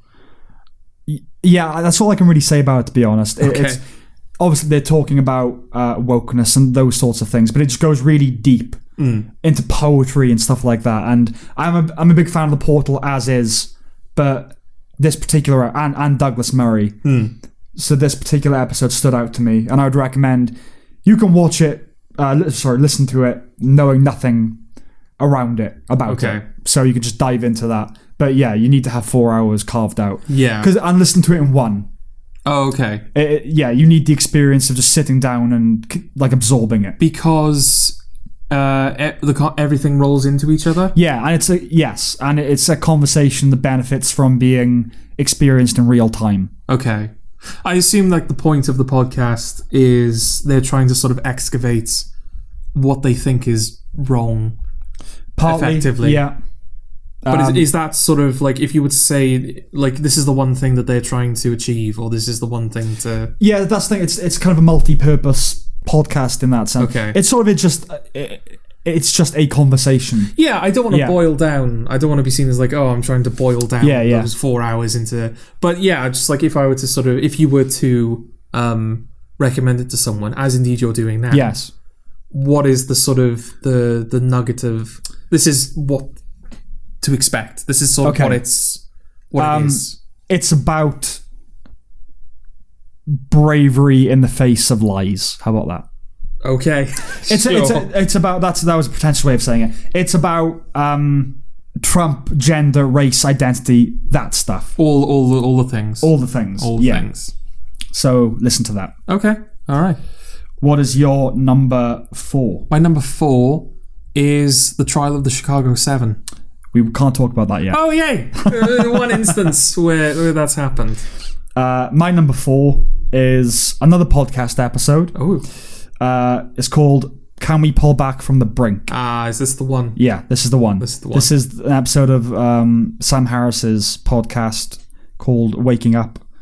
And it did change my life in the way that The Social Dilemma did, in that it made me less angry. Okay. So this podcast, George Floyd was killed, and then there were 2-3 weeks of just insanity, of arguments and, friendships on the brink of ending. Right. Like it was a turbulent time. Yes. Because I couldn't believe what I was hearing.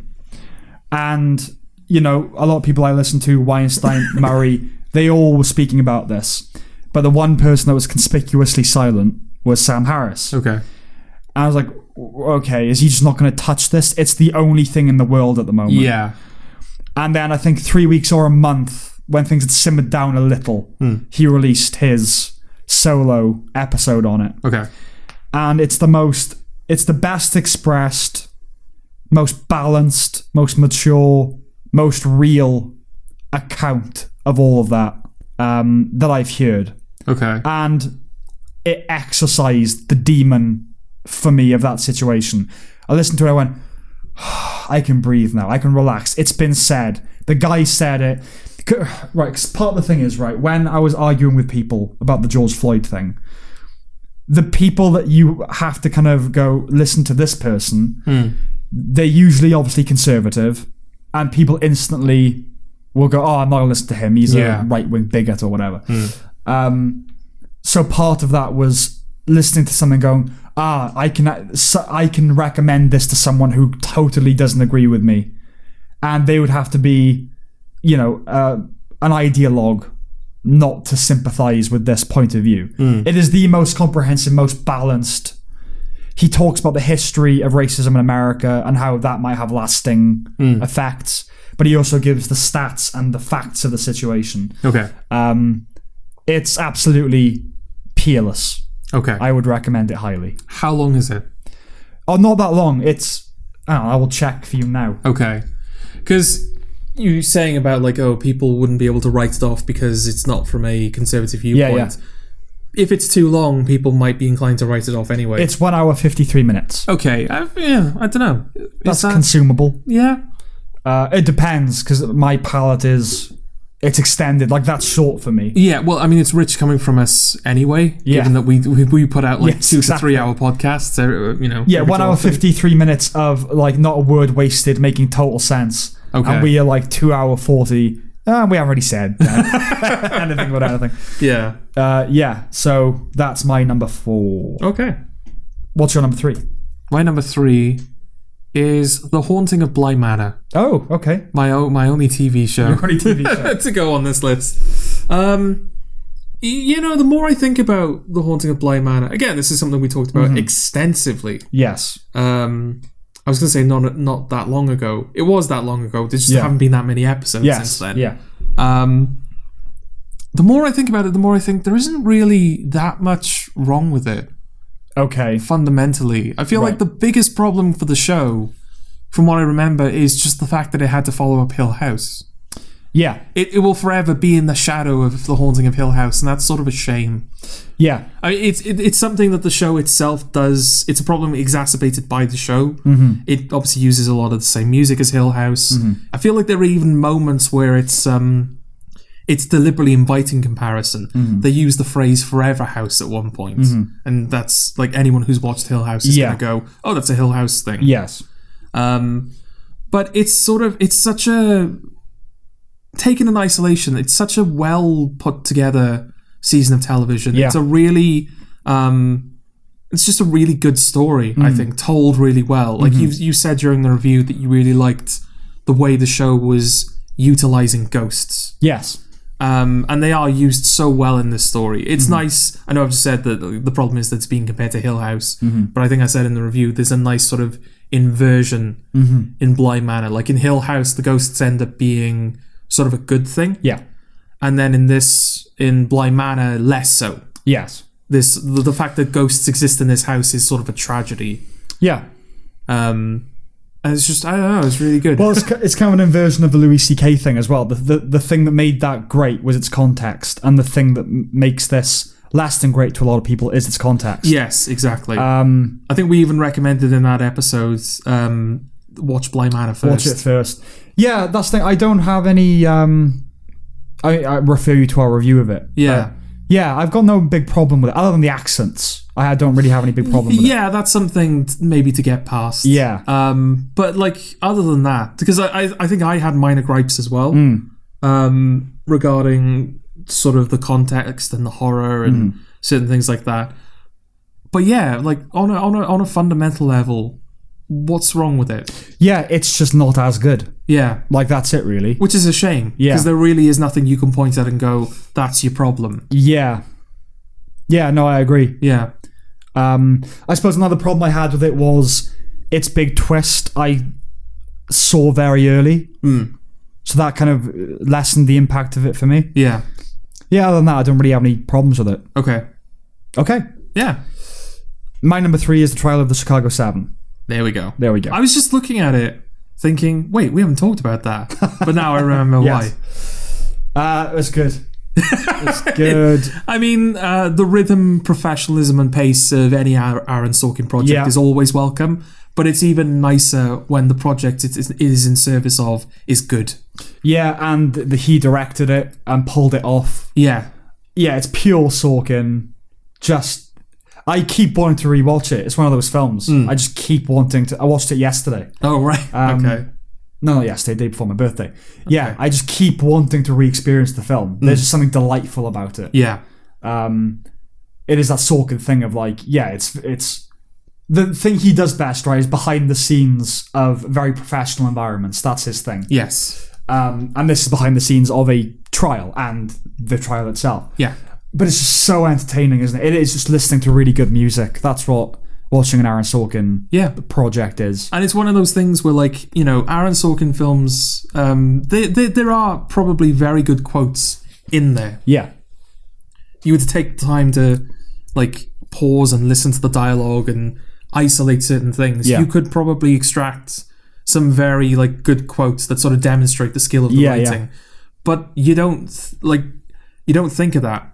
No, you recognize it as brilliant writing, and it sort of like charges through you. Yeah, those scripts charge through you. But whereas I think like a criticism that I leveled at Doctor Who when we were talking about it is that the show will occasionally attempt humor, particularly during the Stephen Moffat era, and it sort of goes by so quickly that you register it as humor. And you sort of react like, oh, that was humor, but you haven't really had time to think about it. Yeah. And then you go back to it and pay attention to it and you go, oh, actually, that wasn't very good. Doesn't happen with Sorkin. No. Like, it rushes past you and you recognize it as quality. Yeah. And then you go back and you comb through it and you go, oh, no, this is still quality. Yeah, Sorkin's only problem is when he grandstands. That's the only time Aaron Sorkin starts to fall flat a little bit. Like The Newsroom is just not very good in my opinion for that reason. Okay. The West Wing rather is good when he was doing it. Yeah. And I don't know, it's just he just brought it to life in such a brilliant way. Again, I knew nothing really about this trial. I'd heard of the trial of the Chicago 7, but I knew nothing about it. Okay. And again, for a film that's about old school hippie lefties, it had such potential to be irritating. Yeah. And it's not. No. It's just, some of the criticism of it has been irritating. Where people, like positive criticism, people saying, oh, it's like now. I get it. People trying to draw parallels. But for me, it is about a unique thing in history. Obviously, it has things that bleed over. But, I mean, the performances, it's an ensemble that's just outstanding. Everyone's great in it pretty much. Eddie Redmayne is your favorite thing about it. Exactly, and I do not like Eddie Redmayne. Exactly, yeah. Cohen, Rylance, what's the guy who plays the judge? What's his fucking name? You're on your own on this. Frank Langella. Okay. Yahya Abdul-Mateen. They're all, it's just the whole cast. It's the ensemble of the year, I think. It's a very, very solid cast, yeah. I don't know what to say about it, really. It's better every time you watch it as well. Have you rewatched it at all since you first saw it? Not in its entirety. There are certain scenes that I've gone back to and gone, yes. But that's the thing, like you said, in Aaron Sorkin scripts, there are very few zingers. There are very few quotable lines in that way, like you might get in a Tarantino film. It's about the whole thing working together. It's the orchestra rather than the instruments, isn't it? Yeah, definitely. My number 3. Okay. Trial of Chicago 7. What's your numero 2? Numero 2? Yeah. Yeah. Almost 3 hours in, that's what happens. Well, yeah, we've been going nearly 3 hours. Yeah. My number 2 is The Vast of Night. Okay. It's a good film. It is a good film. It's a very good film. Yeah. I still remember it. Yeah, me too. I haven't seen it since we watched it. Yeah. But I still remember it very clearly. All of it, pretty much. Yeah. Yeah. I think that alone is a testament to the quality of the film. Absolutely. Yeah, it's something I keep meaning to go back to. Yeah. Yeah, no, I totally agree. Yeah. I mean, was it a debut film? I think so, yeah. Yeah, I think it was the debut film for this director. And obviously they would have made films to a certain capacity before, short films or whatever. Yeah. But yeah, it's a debut film. Yeah. Like, fair fucking play. It's so confident, isn't it? Yeah. But again, quietly confident. It's Breaking Bad confident. Yeah, exactly. Yeah. And it's it's small. Yeah. But it uses its size to its advantage. Yes. It's such a small... It's about how you use it. Yeah, exactly. Yes. It's such a small, isolated story. And they looked at that and go, right, we can't have something of great scope. Yeah. So let's set the film almost in real time. Yeah. Let's set it in this tiny location. But let's sort of... film the location in a way that makes it feel grander than it is. Yeah. I'm thinking specifically of that whatever it was, like dolly shot across the entire town. Yeah. Like that's objectively a tiny location, but seeing you like traveling through that in real time, it creates this sense of grandeur where there isn't really any. An interesting kind of paradox in a way, because it creates a sense of grandeur by, I would say that the intent of that was to show how small the town is. Yeah, absolutely. Like that you can just get from A to B in 20 seconds. You know, like... Yeah, exactly. And it was at the time where, in conjunction with Talking Heads, I was becoming really fascinated with filmed monologues. And this film, has one where they're on screen, right? And then one kind of off-screen monologue. Yes. The fact that an off-screen monologue can be so enthralling. Yeah, that's a display of confidence as well, isn't it? That you have an entire sequence of the film which is mostly just audio. Yeah. There aren't even any accompanying visuals. And then there's the sequence where the girl is operating all the switches. Which, again, like, that's the contender for scene of the year, I think. Yeah. Just because it's 10 minutes of someone answering phone calls. Yeah. But it's enthralling. Yeah. You know? And it's so well put together. You never see the seams of it. It's such a well put together film. It's just brilliant, yeah. I assume it's not going to be released on DVD. I'd be disappointed. Yeah. I'd be very disappointed. It's an Amazon film, isn't it? Yeah. So I would be surprised, but hopefully. Yeah. Yeah. I want to own it. Amazon. All right. Yes. Well, we reviewed that, so you can seek our review. Yeah, definitely. But it's absolutely stuck with me. Yes. My number 2 is the 8th and final season of Homeland. Okay. I don't want to say too much about it because we are currently watching it. Oh, yeah. I'll put you in a... Well, you did this. You made me start watching Homeland. It's your fault. You can't talk about it now. Okay, what can I say? So Homeland... Similarly to Louis C.K. and Haunting of Bly Manor, it works partly because of its context. So the first season of Homeland is brilliant. The second season is good. Third season is not very good. No. The fourth season is brilliant. Yep. The fifth season is brilliant. And then the sixth and seventh are fine. Okay. So when season 8 was brilliant... that was a big plus. Now, I mean, it's the 8th season of a show, so like I don't know how much context I can really give it. But yeah, after season 3, the show started kind of doing self-contained stories for each season. And this is a self-contained story, but it's also functionally a sequel to season 4, which we've just finished watching. It basically revolves around Afghanistan, and American troops are going to leave after making a deal with the Taliban. And there are people on both sides that want to undermine the harmony that is coming. And I can't even tell you what the big... Because every season of Homeland, again after the third, there would be some sort of atrocity, I suppose, or crime. So in season 4, it's the head of the CIA station in Pakistan being killed. Okay. In season 5, it's that the CIA is hacked into and all the documents are made. There's a big inciting incident. I can't even tell you what that is for season 8 because it happens 4 episodes in. Okay. Someone is killed. Let's just say that. And the brilliance of the show is like a good murder mystery. There are so many people it could feasibly be. And it's great. It's like this little... just this little whodunit, basically, but on a grand international scale. Okay. That's all I can say about it, really. Okay. It's brilliantly done.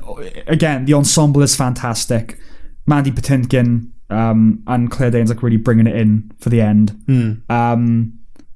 There's a character in it who is essentially the primary antagonist of season 4. Okay. Who, when I first saw it, and we recently rewatched it, I hated him. He's the head of the Taliban, basically. Taliban commander. And he's just this vile character who is recast in a sympathetic light in the final season. And it was done well. And that surprised me that it could do that. Okay. Like a lot of Homeland seasons, it's basically about how America loses in various different ways. Always good when that happens. Homeland starts as a show about a Marine who is returned, who was captured by the Taliban, by Al-Qaeda, and then returns home to America. And it's about whether he's been turned or not. Yeah. And the show does that to Carrie in the final season. Oh, okay. Even you are in doubt over whether she's been turned or not. Interesting. And when it ends, so unlike Breaking Bad or Dexter, shows that have sort of how it will end. Either they will die or they'll get arrested, something like that.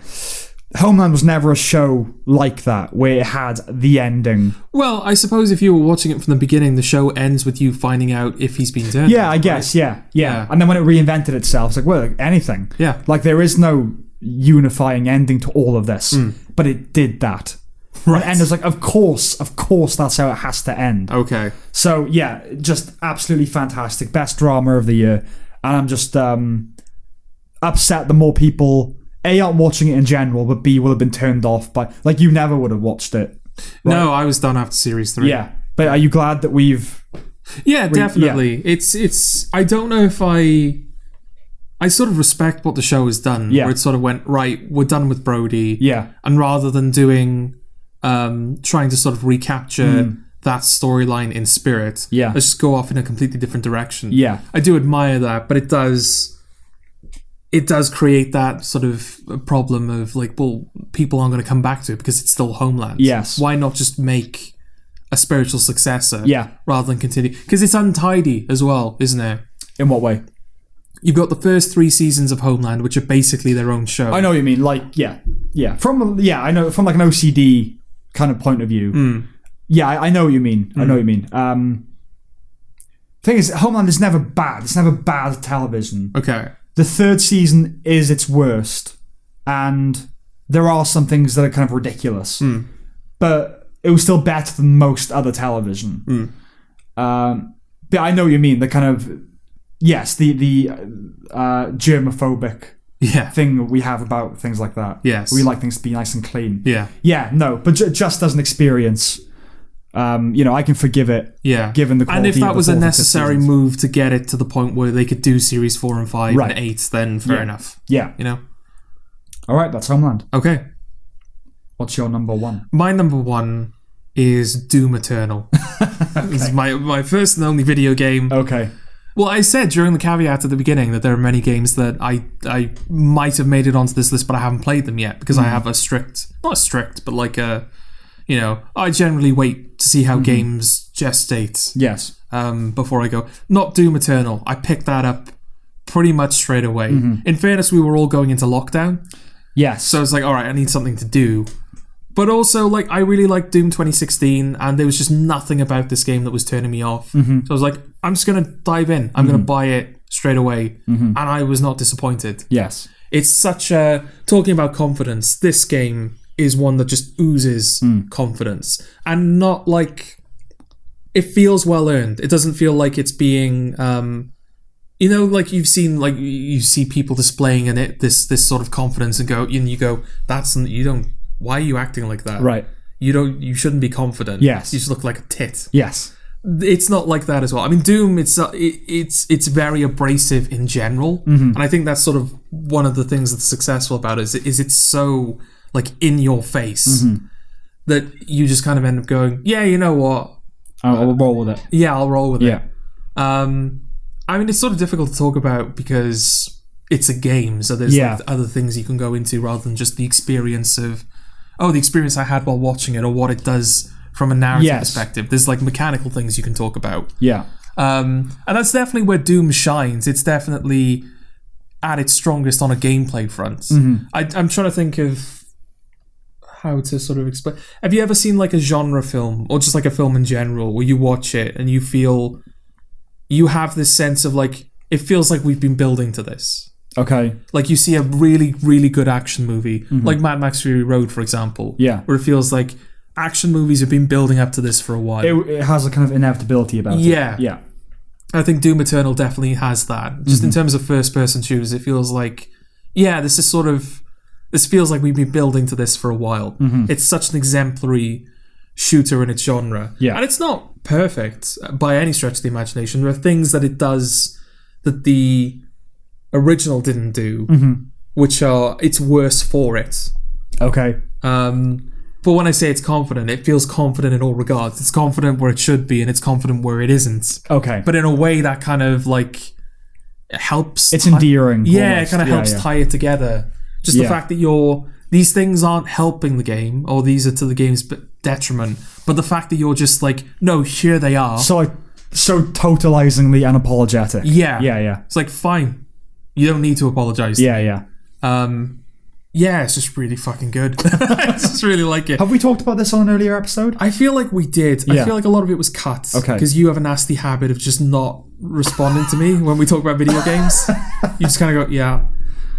And Well, that's it. it's have little to offer, really, with most video games, you know? Yeah, I suppose. Yeah. But, yeah. I think, though there are things that it does that the previous one didn't do. For example, I think there's even though there's more of a story to this one, it has a weaker sense of world building. Like the original Doom, well, I say the original Doom 2016, the remake. It was sort of set in one massive location, so it had plenty of time to sort of firmly establish the world you were tearing through. Right. Whereas with this, it's sort of like each level is its own kind of location that you visit randomly. Okay. So there's a better sense, there's a worse sense of world, and there's more of a story than there should be, I think, for a Doom game. But despite that, I think it does more things better. I get you. Yeah. Okay. So like the music, for example, Doom has such a distinct soundtrack. I think back to the 2016 soundtrack, and I do really like it, but it feels like there's only like one or two identifiable songs. Okay. Most of Doom's soundtrack is kind of, by design, it's sort of like noise, basically. Crunchy and clangy. Yeah, exactly. It's sort of tonal more than it is melodic. Yes. But there are more. It still manages to keep that sort of like air of it's just noise. Yes.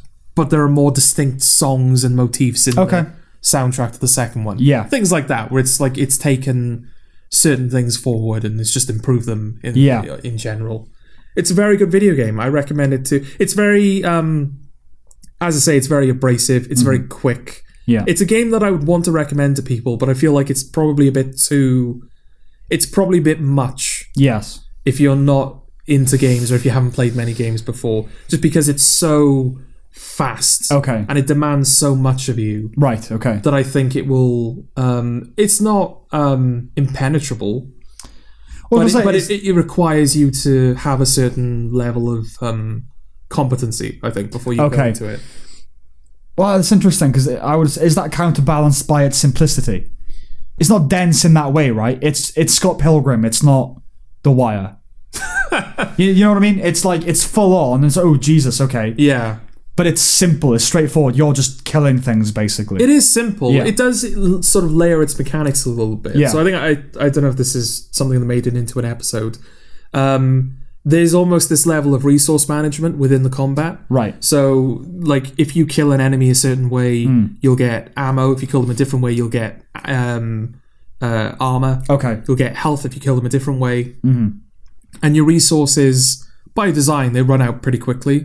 So it's not just a matter of like, right, I'm going to go into this arena and I'm just going to kill everything. If you just do that, you'll be defenseless pretty quickly. Okay. So yeah, you have to kind of, even though it's got this sort of mindlessness to it, you still have to be mindful of certain elements. Okay, how competent do you have to be to play it?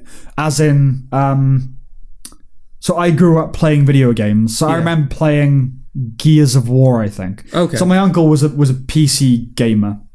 He was like the first generation of PC gamers. Right. And my cousin was a console gamer. He like still is a big console gamer. And he just bought Gears of War. My uncle tried it and just couldn't. It wasn't intuitive to him because he was used to PC. Yeah. He's like, how do you... And I just instantly knew the controls because I'd grown up playing console games. Yeah. You know that's the camera, you know that's the move, you know, that sort of thing. Yes. And my cousin said, Sam grew up with it. Like, that it's like in his system sort of thing. Yeah.